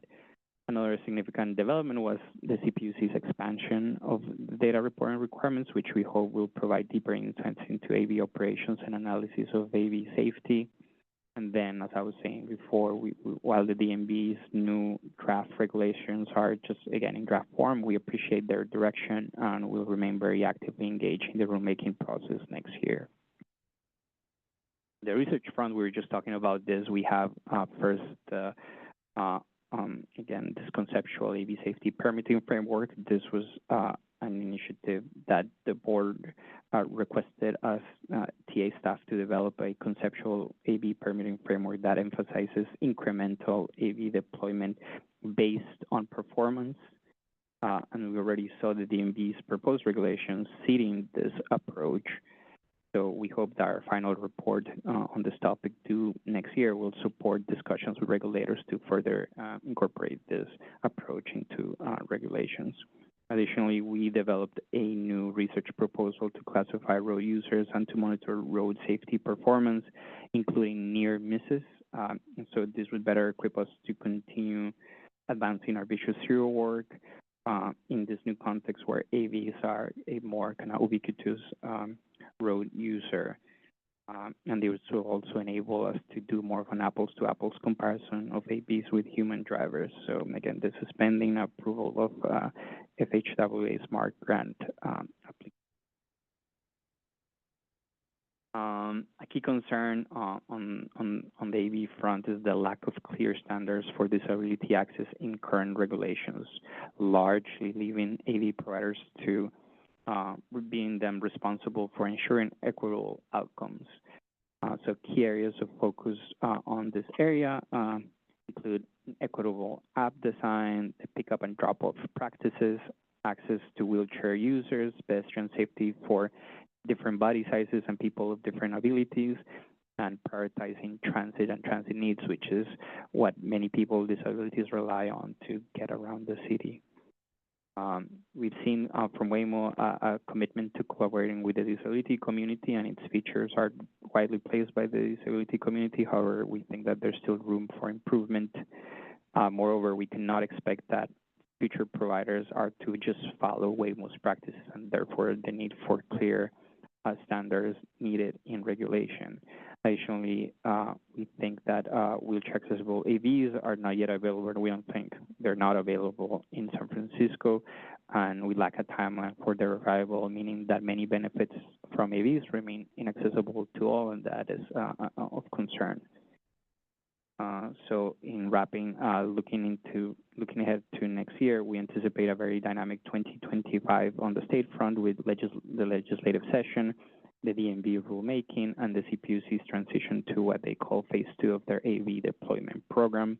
The federal agenda is less certain due to the change in administration. NHTSA had announced new rulemaking to kind of continue to advance their programs.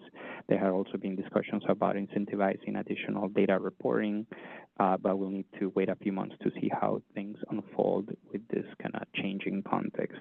But again, locally, we're excited about this joint project to develop the data policy, like an AV kind of resource portal. So we'll be looking to bring again that effort to that initiative to the board again in their next meeting. So with that, I thank you for your time, and I'll be happy to answer any questions you may have. Thanks so much for the presentation. Let me go to public comment first again. Is there any public comment in the room on this item?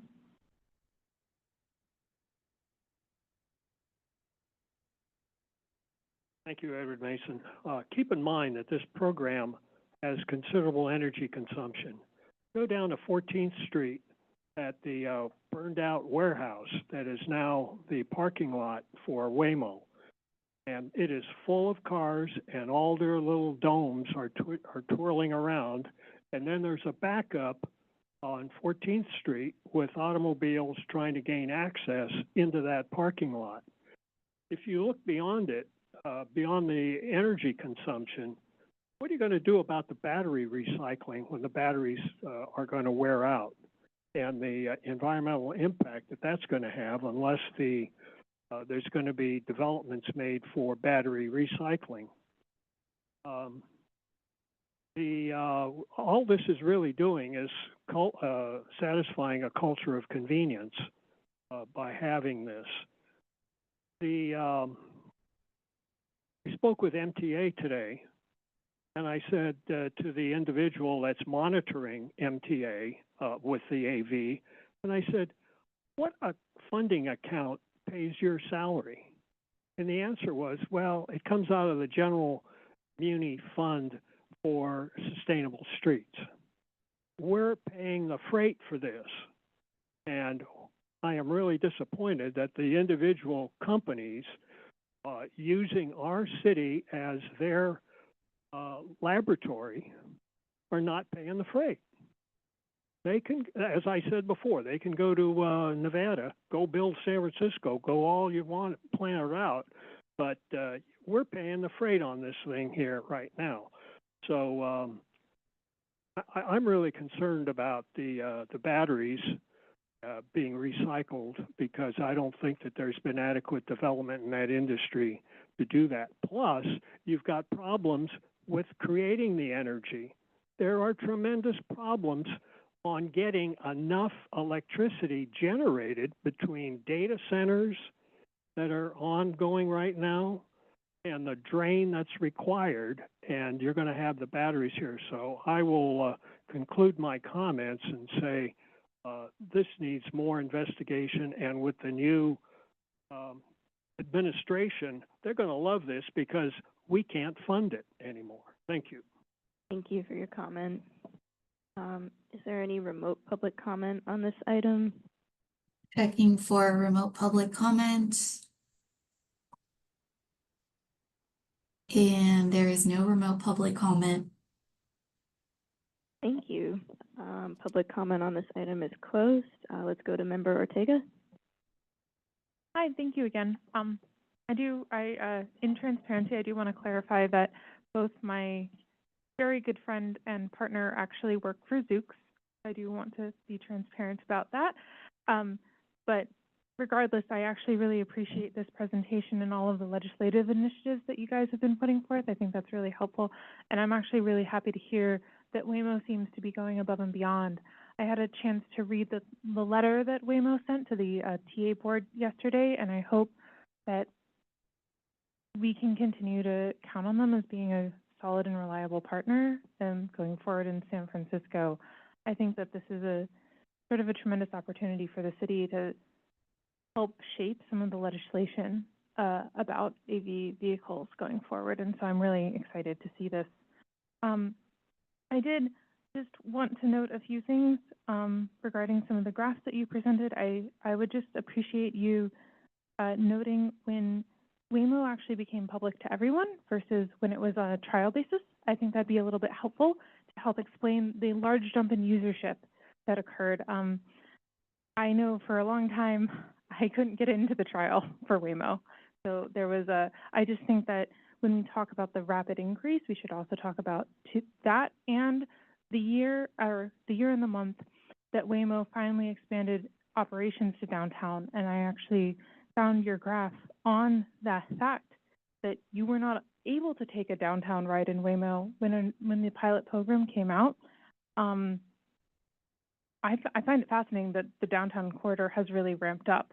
And I think that one of the things that I personally notice about this is it's actually still reflecting a little bit of the north-south concerns that the TA here has been representing.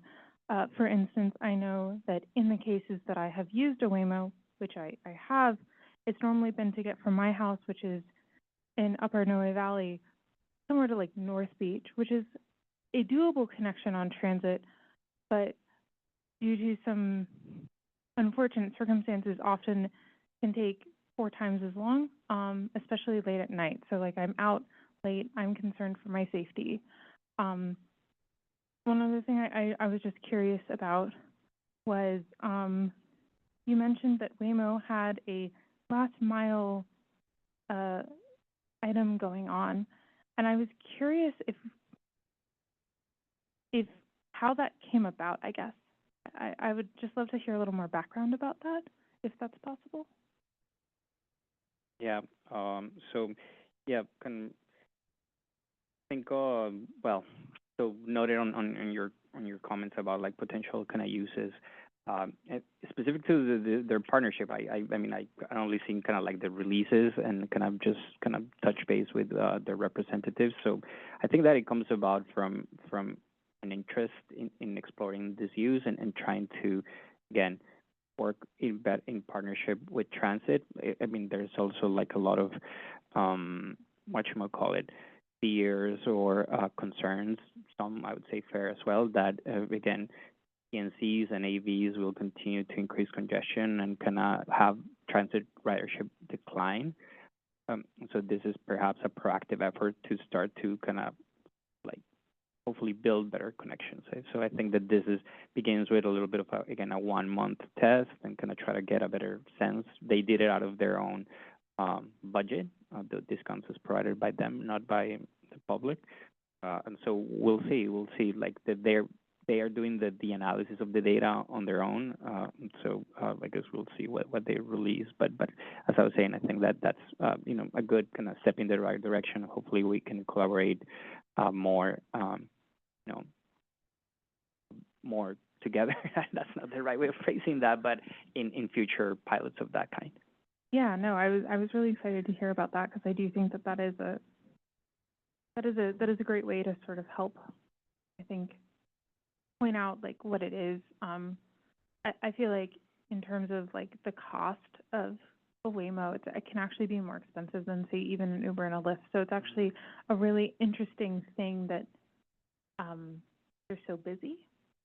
I think there's a little bit of a novelty effect on them as well. So I'm curious when the novelty will wear off and sort of where they actually will land.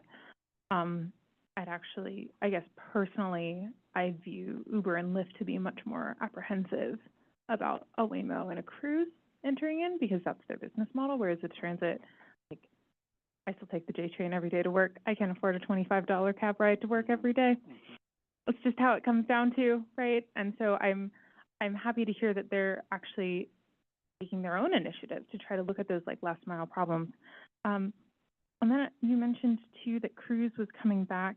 Has there been any discussion with them, at least from your office or on like a city level, of like sort of what the re-expectations of them are? Like, can we sort of ask them to give as much information as Waymo is? Be like, Waymo's doing this, can you just do it too? Or what, like, I know like Waymo seems to be in some areas, I'm not going to say that they're perfect here, but in some areas you seem to be trying to go above and beyond what is the minimum requirement by law. So can we kind of get Cruise to do that, or is there a way for us to force Cruise to do that outside of some of the state legislator that seems to have not gone through by Governor Newsom? So actually, Cruise's settlement with the PUC kind of already asked them to go above and beyond to kind of provide more data if they're to come back. So that's kind of level one, and I think that we expect that when they come back, like to some degree next year, I think they'll be still with like a safety driver for a long time, and I think that they'll be doing a lot of mapping and kind of like taking a very slow, graduated approach to coming back. And we expect that through that process, there will be like ongoing conversations with them about our expectations, and we've seen a fair amount of remorse from them and a willingness. I mean, they've done a lot of changes in leadership, and we see that change is kind of materializing some of the communications and their approach to us. And so I think also kind of signing to a more positive, collaboration and as they come back. But yeah, I think that we would not have higher expectations of them, and I think that they're willing to hear us out on that. Thank you so much for the presentation. That's all I have. I think I saw Member Kim's card up next.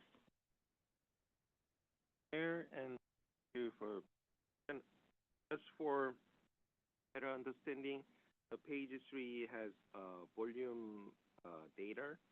So is there any reference volume data comparing to ride share and also taxi cab? So yeah, this number looks really big, but probably still comparing to other ride-share service and taxi cab, probably small amount. But if you can provide those reference data, and maybe it's understand better. Or do you know the overall number?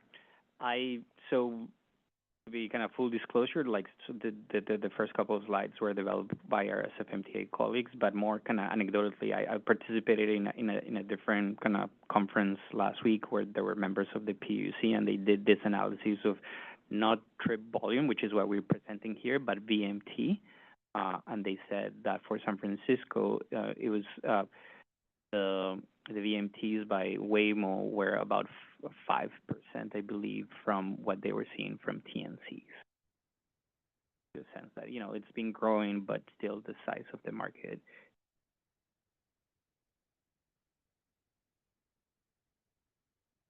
Yeah, later on, maybe if you have those data and provide follow-up. Thank you.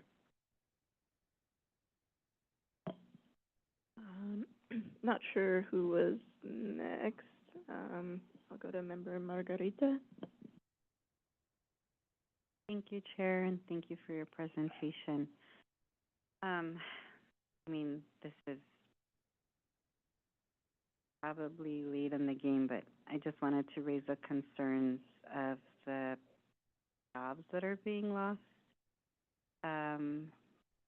for taxi drivers, et cetera. And then it's even more concerning that DMV's preliminary draft of regulations for permitting AV trucking, just because there's safety concerns with AV cars, and now we're looking at trucking when we don't even know if the AV cars are fully safe, and DMV is already looking at providing process for permitting AV trucking. I mean, trucks by themselves. I mean, I have like a two-door seater, and I was driving from San Francisco to LA. And it was, I think it was Highway 5 or whatever, and I could have sworn I was going to fly away because the power of the truck was so strong, and so it's just really scary. I think of the safety of, again, it's a two-seater car, bicyclists, human beings, everyone, safety. It's just really concerning. And again, I'll raise the concern of employees, jobs who are currently driving trucks, et cetera. But I wanted to state that. But again, thank you for your presentation. Yeah, it's a very fair comment, I would say. Oh, yeah. So, trucking actually, that's actually been in development for many, many years. AV trucking, I was roommates with someone who did that. I have a lot of software engineering friends, and so AV trucking has actually been around since like 2015. So it's actually been in the works and been under like provisions with the DMV and other state entities for a long time. So currently, I believe the legislation is, I'd have to check this, please note that, but currently the legislation is that a driver must be behind the wheel of any autonomous truck, but they've actually been testing for a long time. They just haven't been able to test in cities in the same way. So I think that the DMV's, if I had to guess, the DMV is looking at more clarification on languages for testing in cities and versus on highways. And thank you for that. I was familiar with that. I'm still not in agreement with it. Thank you. Yeah, just for clarification, right now, AV trucking is not permitted in California. So any vehicle of more than 10,000 pounds, there's no permits for autonomous vehicles weighing more than 10,000 pounds, but the new proposed AV regulations would allow for that, yes. And so I think that was an issue that was, again, also discussed in the legislation, but with no outcome. Thank you for the additional information. I appreciate it. Member Milford Rosales. All right, so I guess we've seen a decent amount of data both in this presentation and in reporting on the companies so far. And it's clear, as you pointed out, a lot of the operation is happening in areas that the city would have preferred not to have operation initially, right, on the higher energy network in sections that are already well served by transit and very walkable in the first place. It's clear looking at many of the yards that Waymo has. They have a yard on 2nd Street, which is a heavy bike. It's like a key part of the bike network, and they have cars pulling in and out across the bike lanes there all the time. There's a yard on 16th Street, which is a heavy transit street as well. And most efforts so far by the city to try and bring Waymo to or any AV companies to do things on the city's terms or to meet the city part way have been frustrated, whether by CPUC decision a year ago where one of the members was a former employee, whether by the governor vetoing.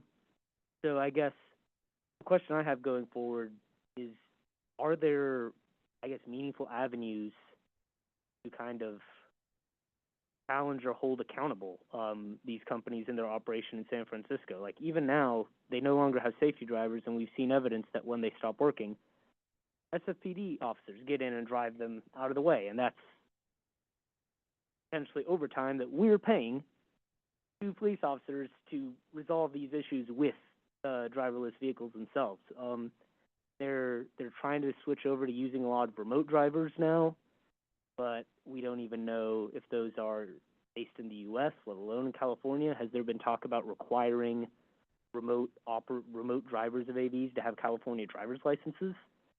Or are we having just random people throughout the world operating cars on our streets with no licenses? I guess, are there avenues for legislation in these areas? Is it likely that it would make it through without another veto, or is there further recourse? Even right now, a Waymo can't be cited for speeding, and they do it. We see it on video semi-frequently as they try to get around obstacles. Are there ways or avenues that can be taken forward right now, or is it mostly kind of out of our hands and locked up at the state level? Yeah, so if you recall our presentation from last year, it begins with that notion that the tools available to the city are rather limited, in terms of the regulation of the sector. So we try to be as proactive as we can in all of the different spheres to kind of protect and see, San Francisco policy goals. And so, yes, I guess let's go over, like you mentioned many things, so let's see what I can, so I guess there's the challenge of, again, our inability to regulate AVs, and that was precisely the focus of that legislation, SB 915, that was, again, pulled by the author. I don't know if they'll return. I guess we don't have too much clarity if what's going to happen with that, especially with the way things played out in this session. You mentioned also the issue of the remote drivers, and so these new draft regulations by the DMV require both, again, having California driver's licenses, and also that the remote drivers or assistants are present in California physically. So yeah, that is, I guess, some progress. We had some feedback to them precisely in terms of how and lag time and other kind of concerns that may not be solved if there's no standards. And I think that you'll see the TA feedback to regulators has often kind of centered on that notion of standards. What are we actually asking in terms of performance? And similarly, you're right that an AV may speed and it won't be issued a ticket. That's a current gap that we mentioned here, and we try to work to address in this past session. But again, we were not successful in that, and so we will continue to explore what opportunities are there 2025 to work on that. Very much, I'm happy to hear that is part of current DMV regulations, is requiring remote drivers to be in California and have a driver's proposed. Yeah, That's important to clarify because that process is, it's the rulemaking process has not even started, and so that may still take a fair amount of time, years, to actually be adopted. One other kind of follow-up in that area. Under the understanding that at least Waymo right now is operating diesel generators in the city to generate electricity for charging. Do you know if this is true, and if so, if there's any, regulatory ability the city would have over that operation of diesel generators in San Francisco, pretty dense city? Yeah, I don't know about that, because the city does have kind of land use control, I guess. So maybe, but that's me speculating. Maybe I should be doing that. All right. Well, thank you very much for your presentation. Member Bars. Thank you for the question. I wish that we had applied such scrutiny to the innovation of the automobile at the beginning of the 20th century. I think we'd be in a very different place societally if we had applied the level of rigor we're applying to this technology to that one. I would like to ask a quick question. Actually, first I'd like to make sure I'm following. So essentially the gist of this presentation is there's a lot of levers that we have that have been, there are a lot of levers to regulate autonomous vehicles that have effectively been taken out of San Francisco's hands, taken by the state. We've tried to challenge some of them in the form of litigation. We have not been successful. So we are in this place of trying to advance an incremental performance-based approach to AV deployment, which basically means to, we're going to let it happen, but we're going to try to make it as incremental and look at the data as much as possible. Do I have that correct? I guess, yeah, the presentation is an overview, so Sure, I'm not sure if I would say like this is the core message, but it's an overview of the range of activities in developments in the space.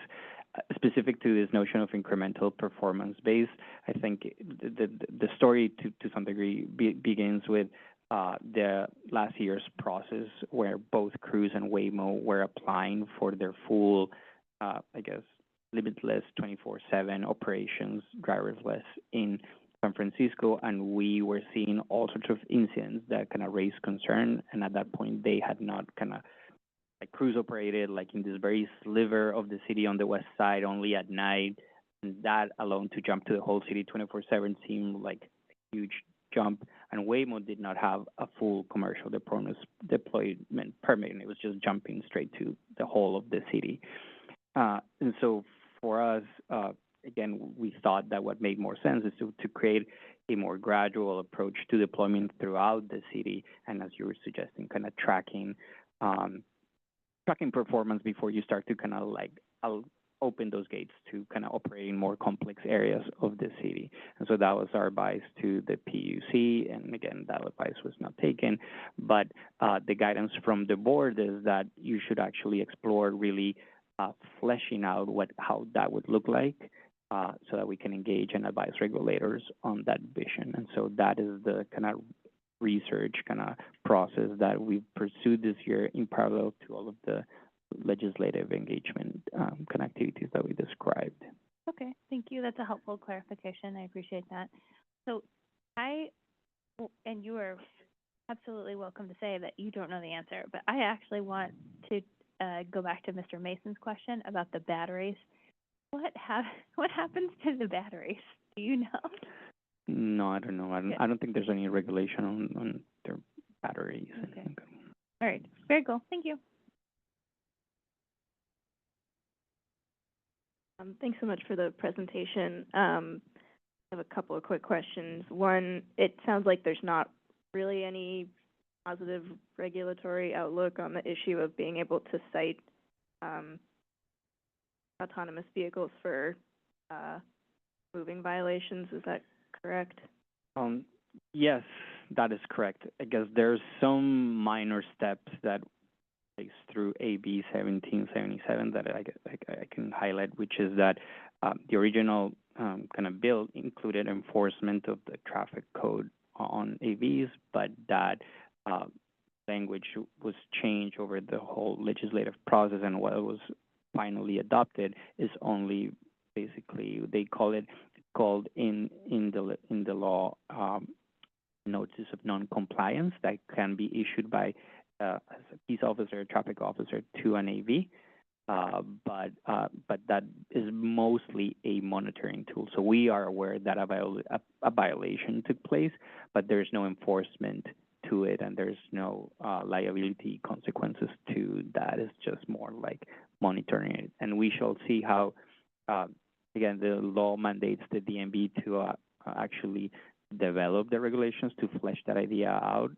So we shall see in kind of new drafts of the DMV regulations what they do with that. And at the same time, I wouldn't be surprised if kind of we see new bills come back to try to address that gap. Okay, thank you.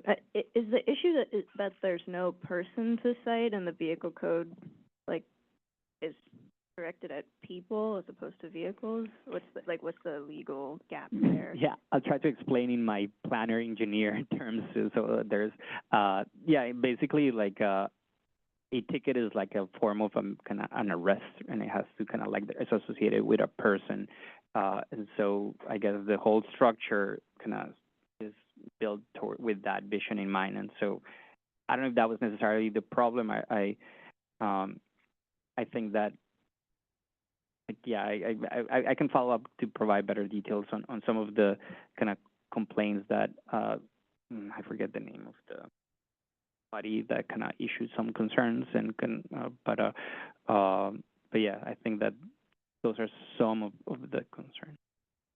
Okay, that yeah. I have a better explanation. Oh, no, that's great. Yeah, any follow-up information would be great. It's kind of, I think, just mind-boggling that they can't be cited for vehicle code violations.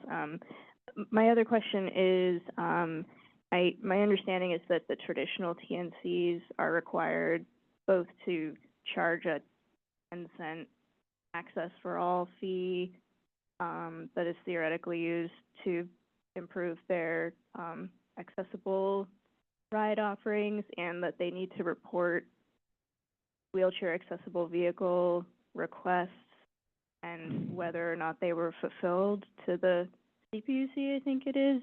I was wondering if Waymo, I noted that in their public comment that they submitted, talked about how they partner with some other entity that provides Wheelchair accessible. yeah, rides. wheelchair accessible vehicles through their app.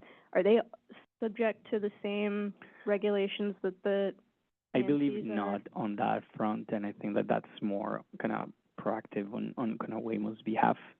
But yeah, I guess I'll leave it there for now. Okay, so right now there's no way to know if people are using it or how often it's actually available when they request it. Yeah, it's not like what's available is not an AV, right? It's just a human-driven kind of wheelchair accessible vehicle service.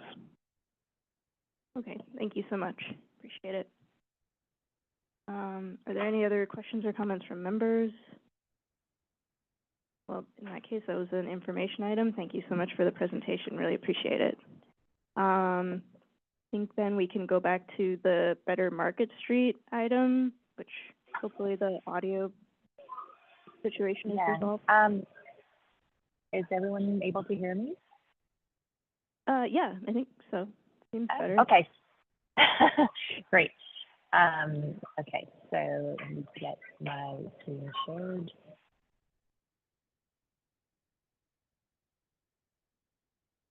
Good evening, everyone. Sorry for the false start. Any technological issues here tonight. You're a little muffled still. Are you using like headphones or something? Yeah, give me 1 second. Let's see if we can't resolve this. How about now? Is it better now? It is better now. Okay, good. Let me just go ahead and do that. Use my phone here. Yeah, so thank you for asking us to come back to provide information for Better Market Street. So we wanted to kind of go over the overview of Better Market Street since not all of the CAC members were present in our last presentation. So for Better Market Street, we have 3 main goals. It is place, mobility, and economic development. And we have developed over 30 options to be analyzed in the environmental impacts report.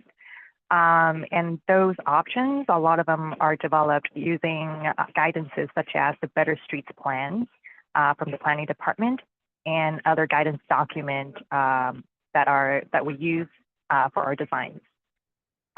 So we went through 6 rounds of public meetings and open house to get public feedback on these 30 options before we conclude our environmental report.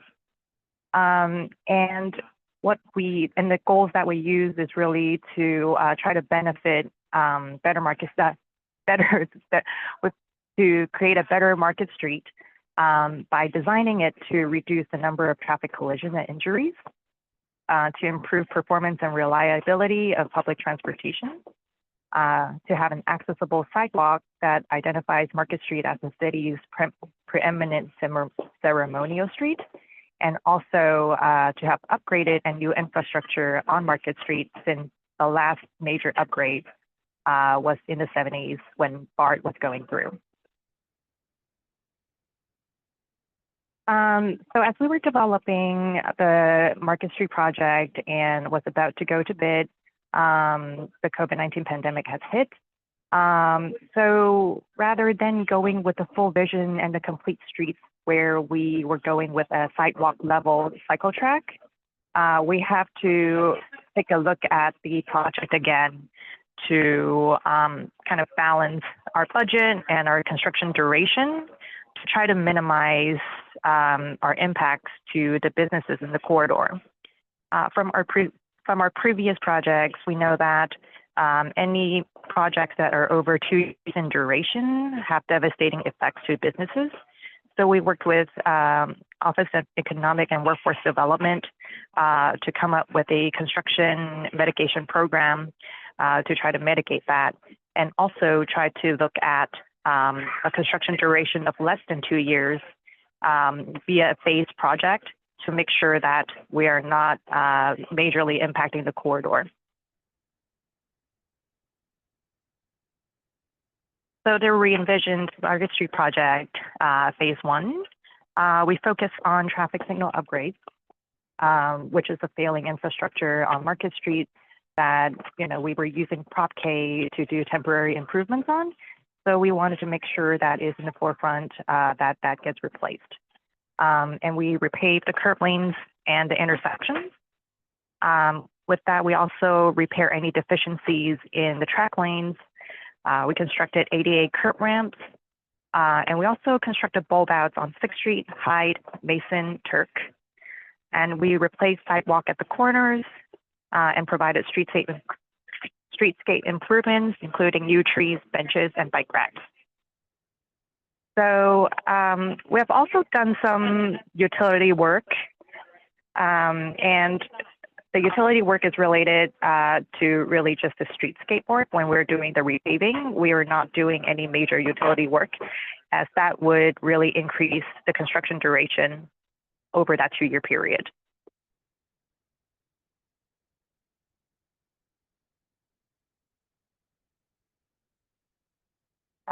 So we're taking a look here at our construction schedule. Our notice to proceed was provided to the contractor on August 18th of 2022. We have a little bit of slow start with the construction starting January 2023. And that's when we started some potholing investigation. And during that time, there were some delays, including the APEC conference, the holiday moratorium, and we've also added scope to between 7th Street and McAllister. There are also unforeseen utility and underground conditions that have prolonged our schedule. And so right now, our substantial completion, this is an older slide, but substantial completion is actually set in early 2025, with final completion summer of 2025. This slide here is looking at our funding sources for Better Market Street. We have a total budget of $64 million, and the funding includes OBAG, a federal earmark, Prop K, Prop A GO bond from MTA, some BART funding, COP funds, and some AT&T funds where they're doing work in the curb ramp, and they're asking us to complete the curb ramp work where they have done utilities work there. So here in the summary of the construction cost, this is a further breakdown of how the $64 million budget is proportioned. A lot of work is done on roadway, traffic signal work, over contact system.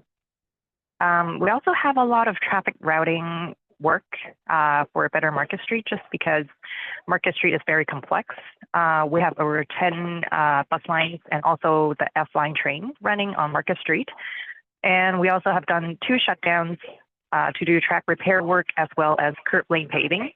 So the bus rerouting and overhead system coordination required for those work just really adds up. And here we have a slide talking about the coordination on phase 1 construction. We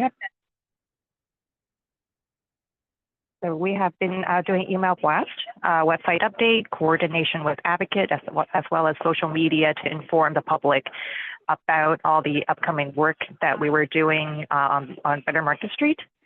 And And for the project, we have coordinated with BART, with MTA, PUC, Office of Economic and Workforce Development, Federal Highway Administration, the Arts Commission, and also Historic Preservation Committee. So a lot of agencies are involved and are in partnership with the project. We have received some comments about the bike detour route taking a little bit longer.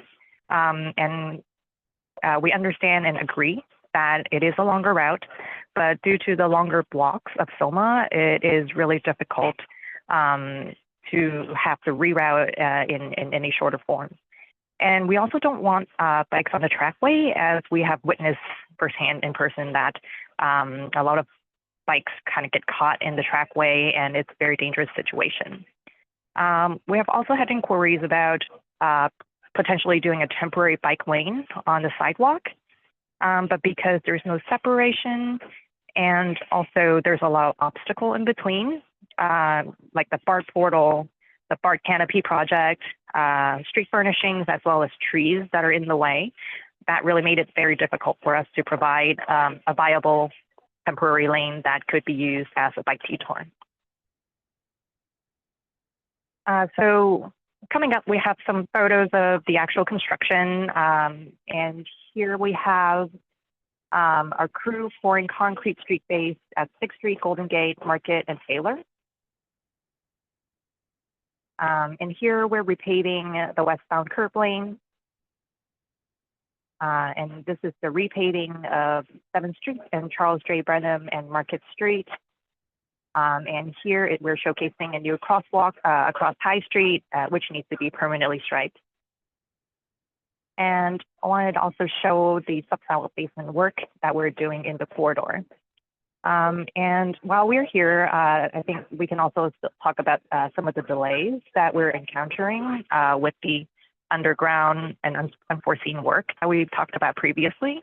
The subsidence basement work required a long time to get a license agreement with the owners, where we get the consent of the owners to get a permit on their behalf to work in the sidewalk area to ensure that the basement structure is sound when we're replacing the sidewalk in that area. And we're doing that.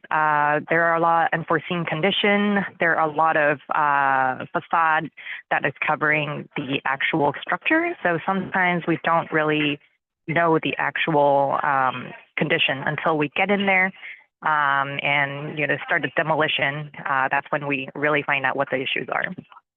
So with our structural engineer trying to look at the design during construction, it really caused some delays in our construction time. Here we have new sidewalk pavers and curb ramps. And as you can see, these pavers are being installed one by one. Very time consuming. Market Street being a preeminent ceremonial street, we wanted to use the best material, and that's why we're using pavers and bricks on the sidewalk. But in turn, that really prolonged the sidewalk work because usually when we pour concrete, it's a lot faster. But when we have to do pavers one by one, they have to be very precise and with the grading, which makes it a longer duration. And finally, here we have a photo of us planting new trees in the corridor. So we're kind of getting close to the end of construction where we're putting in furnishings and trees. Yeah, so this is a slide where we have contact information of the personnel who's working on Market Street. So if any of you have any further questions, you can contact us about the Market Street project. And here concludes my presentation. Thank you so much for the presentation. Is there any public comment in the room on this item? Mason, well, glad to see that we've gotten here, because my recollection of the project was about 15 years ago when the Director of Public Works said we have to repave Market Street from Octavia to the Ferry Building, and that was going to be $115 million.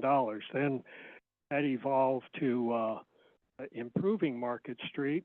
Then that was the bicycles over on Mission Street, and then that went up to $300 million, and then put it back on Market Street, and then there was $700 million.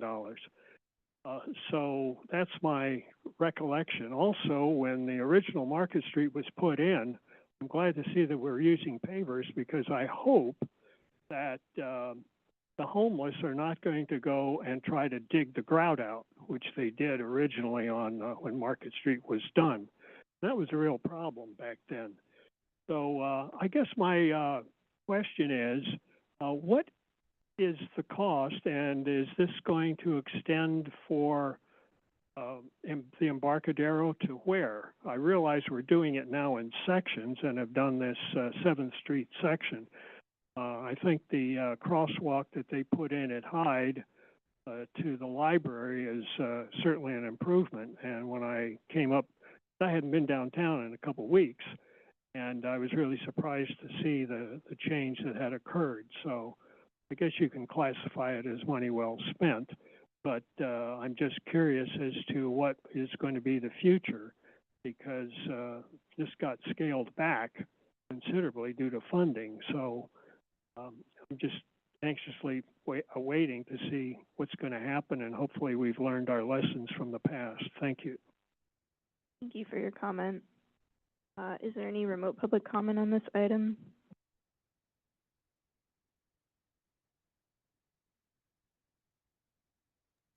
Checking on remote public comment. And there is no public comment. Great, thank you so much. Do any members have questions or comments on this item? Member Margarita? Thank you. I just had a question with regards to, I know one of the points was for the project redesign to match available funding and minimize construction impact to local businesses. And I was wondering if there's anything that you want to say about the impact on the local businesses, because I do know that some of them have closed, as everyone knows, on Market Street. So there has been impact to small businesses, unfortunately. But yeah, thank you again for your presentation. Yeah, so we did work with OEWD in kind of walking the corridor and checking in on the businesses on a regular basis. And yes, unfortunately, there are some businesses that had opened up and also closed during the time. But we have invited them to kind of join us in a group where in a committee where we come up with mitigations and also promotions and marketing for the corridor. So we do have some flyers and some promotional materials, and we've asked the businesses to put those out. And we continue working with them, especially because it is a complex corridor and they continue to have certain issues with like broken glasses and things like that. So the fund did help the businesses in doing those repairs and also cleaning of their frontage when there are some debris or anything that are caused by construction.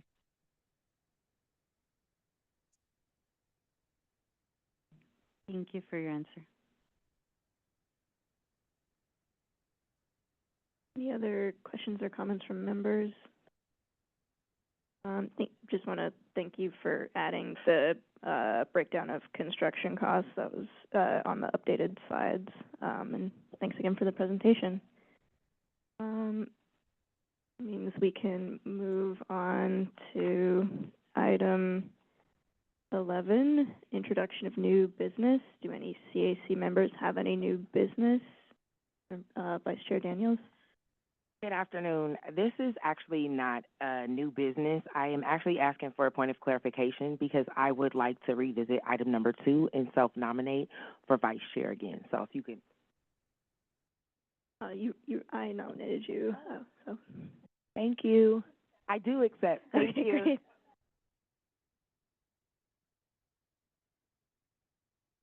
Member Ortega?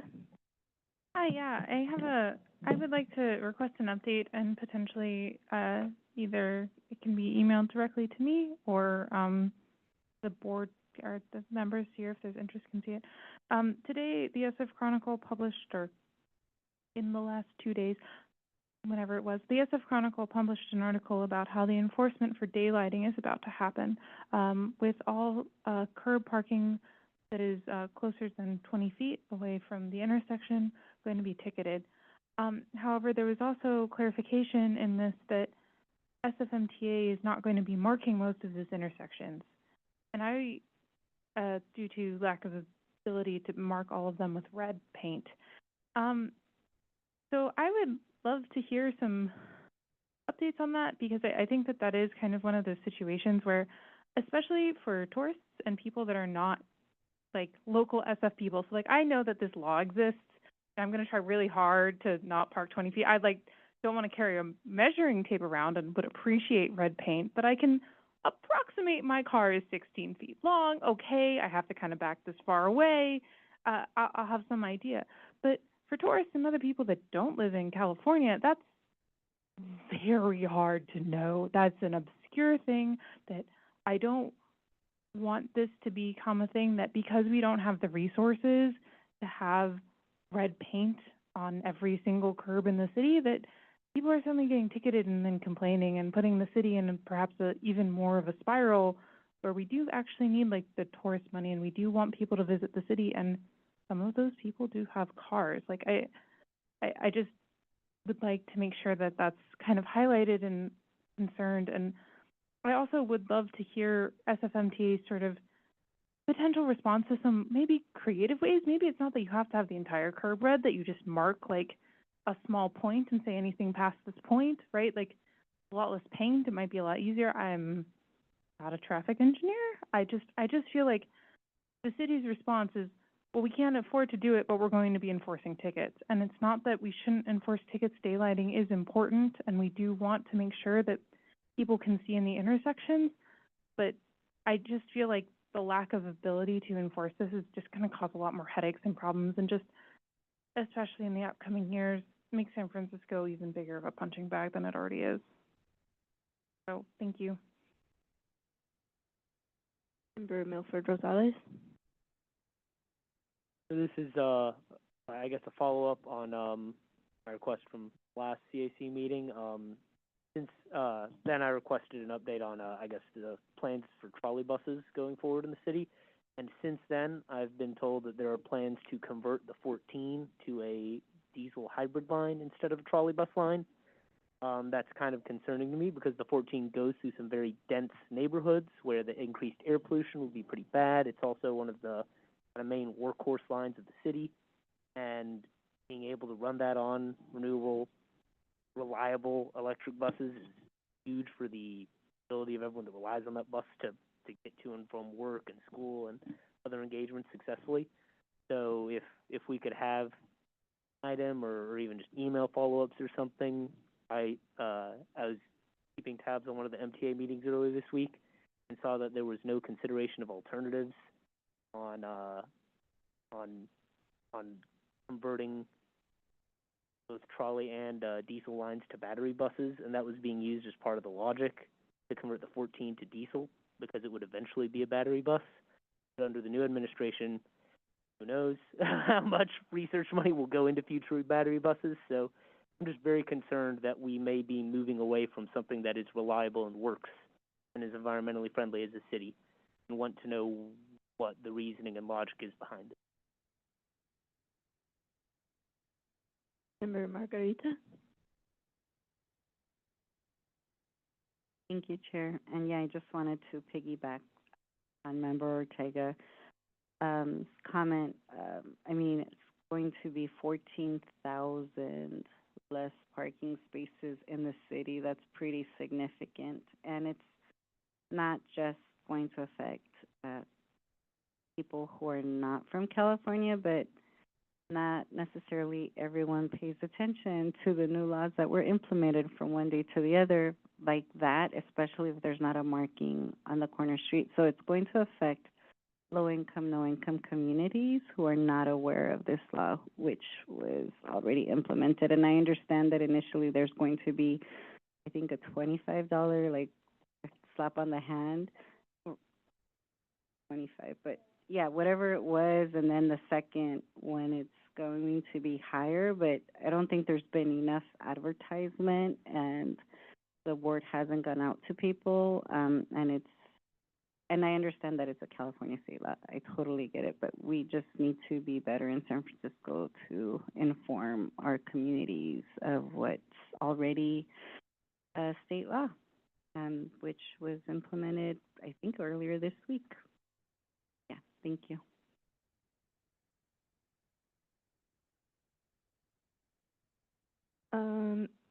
I'd like to second Member Milford Rosales' request for MTA to come to us to present on the future of the trolley bus fleet generally. I feel like we've gotten some mixed signals from the agency on whether they're phasing out the technology or not, or scaling it down. So would love an opportunity to ask them directly about that.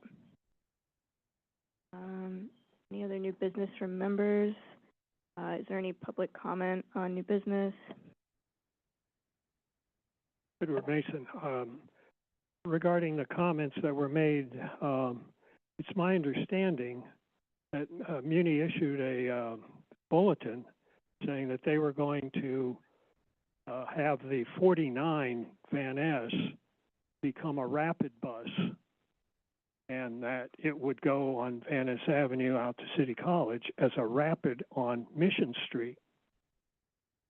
So if that be the case, I interpreted that as saying the 47 line is going to have to convert back to hybrid diesel because you can't have a rapid electric going with a local electric in front of it. That's why the 5 line is dual buses for that specific reason. So that's my interpretation of what the message is. So, eventually it's all, I think we may be getting our bus lines kind of confused. But if that be the case, which I read, that's the way it's going to be. And in meetings with Muni, they have all intentions of retaining the overhead trolley lines and going with battery electric buses. I have an issue with going to all battery electric buses because all the other transit agencies in the Bay Area are splitting their bag of eggs between hydrogen and battery electric because I share their concern that battery electric is not going to be the savior, let alone the capability to have it. And then are the lights going to dim at 7 o'clock at night when the buses come back to the yard and you're going to be charging 500 battery electric buses? Now, the other thing is you can... Your time is up. Thank you for your comment. Yeah. I'll talk later on that. Thank you for your comment. Is there any remote public comment on new business? There is no remote public comment. Great. That puts us on item 12, which is general public comment. That's public comment on items under the Transportation Authority, CAC's purview that are not otherwise agendized at this meeting. Is there anyone in the hearing room wishing to give public comment? Yes. Thank you. I would recommend that this committee recommend to the Transportation Authority Board that they resurrect the congestion management plan for basically having congestion pricing in the upper right-hand quadrant of the San Francisco. You could, let's face it, New York City has gone through it, and now they're down to $9 from whatever it was, $14, but they're going with a congestion management plan. And this afternoon in City Hall at 2 o'clock was another Muni meeting on, we don't have the money. So this is a revenue source, and the congestion management plan that's been done, the last time it was in 2023 as a document on the internet. So we need to resurrect the congestion management plan and adjust it to, focus on revenue sources and direct that to Muni if you want to maintain a transportation system. Otherwise, people are going to be going on Waymo and getting around. So I would strongly recommend that there be a motion made to encourage the board to resurrect the congestion management plan. Thank you. Thank you for your comment. Is there any remote public comment? Yes. Going to remote public comments. Hi, caller. Your 2 minutes begins now. Good evening, Madam Chair and committee members. Thank you for the opportunity. And really thank you to my friend Howard Mason for the beautiful segue he offered to what I want to talk about. What I'd like to do in closing is to briefly comment on what happened to Propel, which quite frankly is becoming a model for a path to a regional transportation measure. Measure L did pass by 56%, but the reason it ultimately failed is because of the poison pill introduced by Prop M. Moving forward, I encourage you to put Propel as is back on the ballot at the earliest opportunity, but to fine-tune the narrative, because there is a direct nexus between Muni's drop in parking revenues and the increase in TNC operations. Specifically, we know that traffic congestion has increased by 50% in San Francisco. And the only possible explanation for the lack of a corresponding increase in parking revenues is that the vehicles causing the congestion just drive around all day long without ever parking. I hope that what I just said made sense, and I wish you all happy holidays and talk to you next year. Thank you. Thank you for your comment. Is there any additional remote public comment?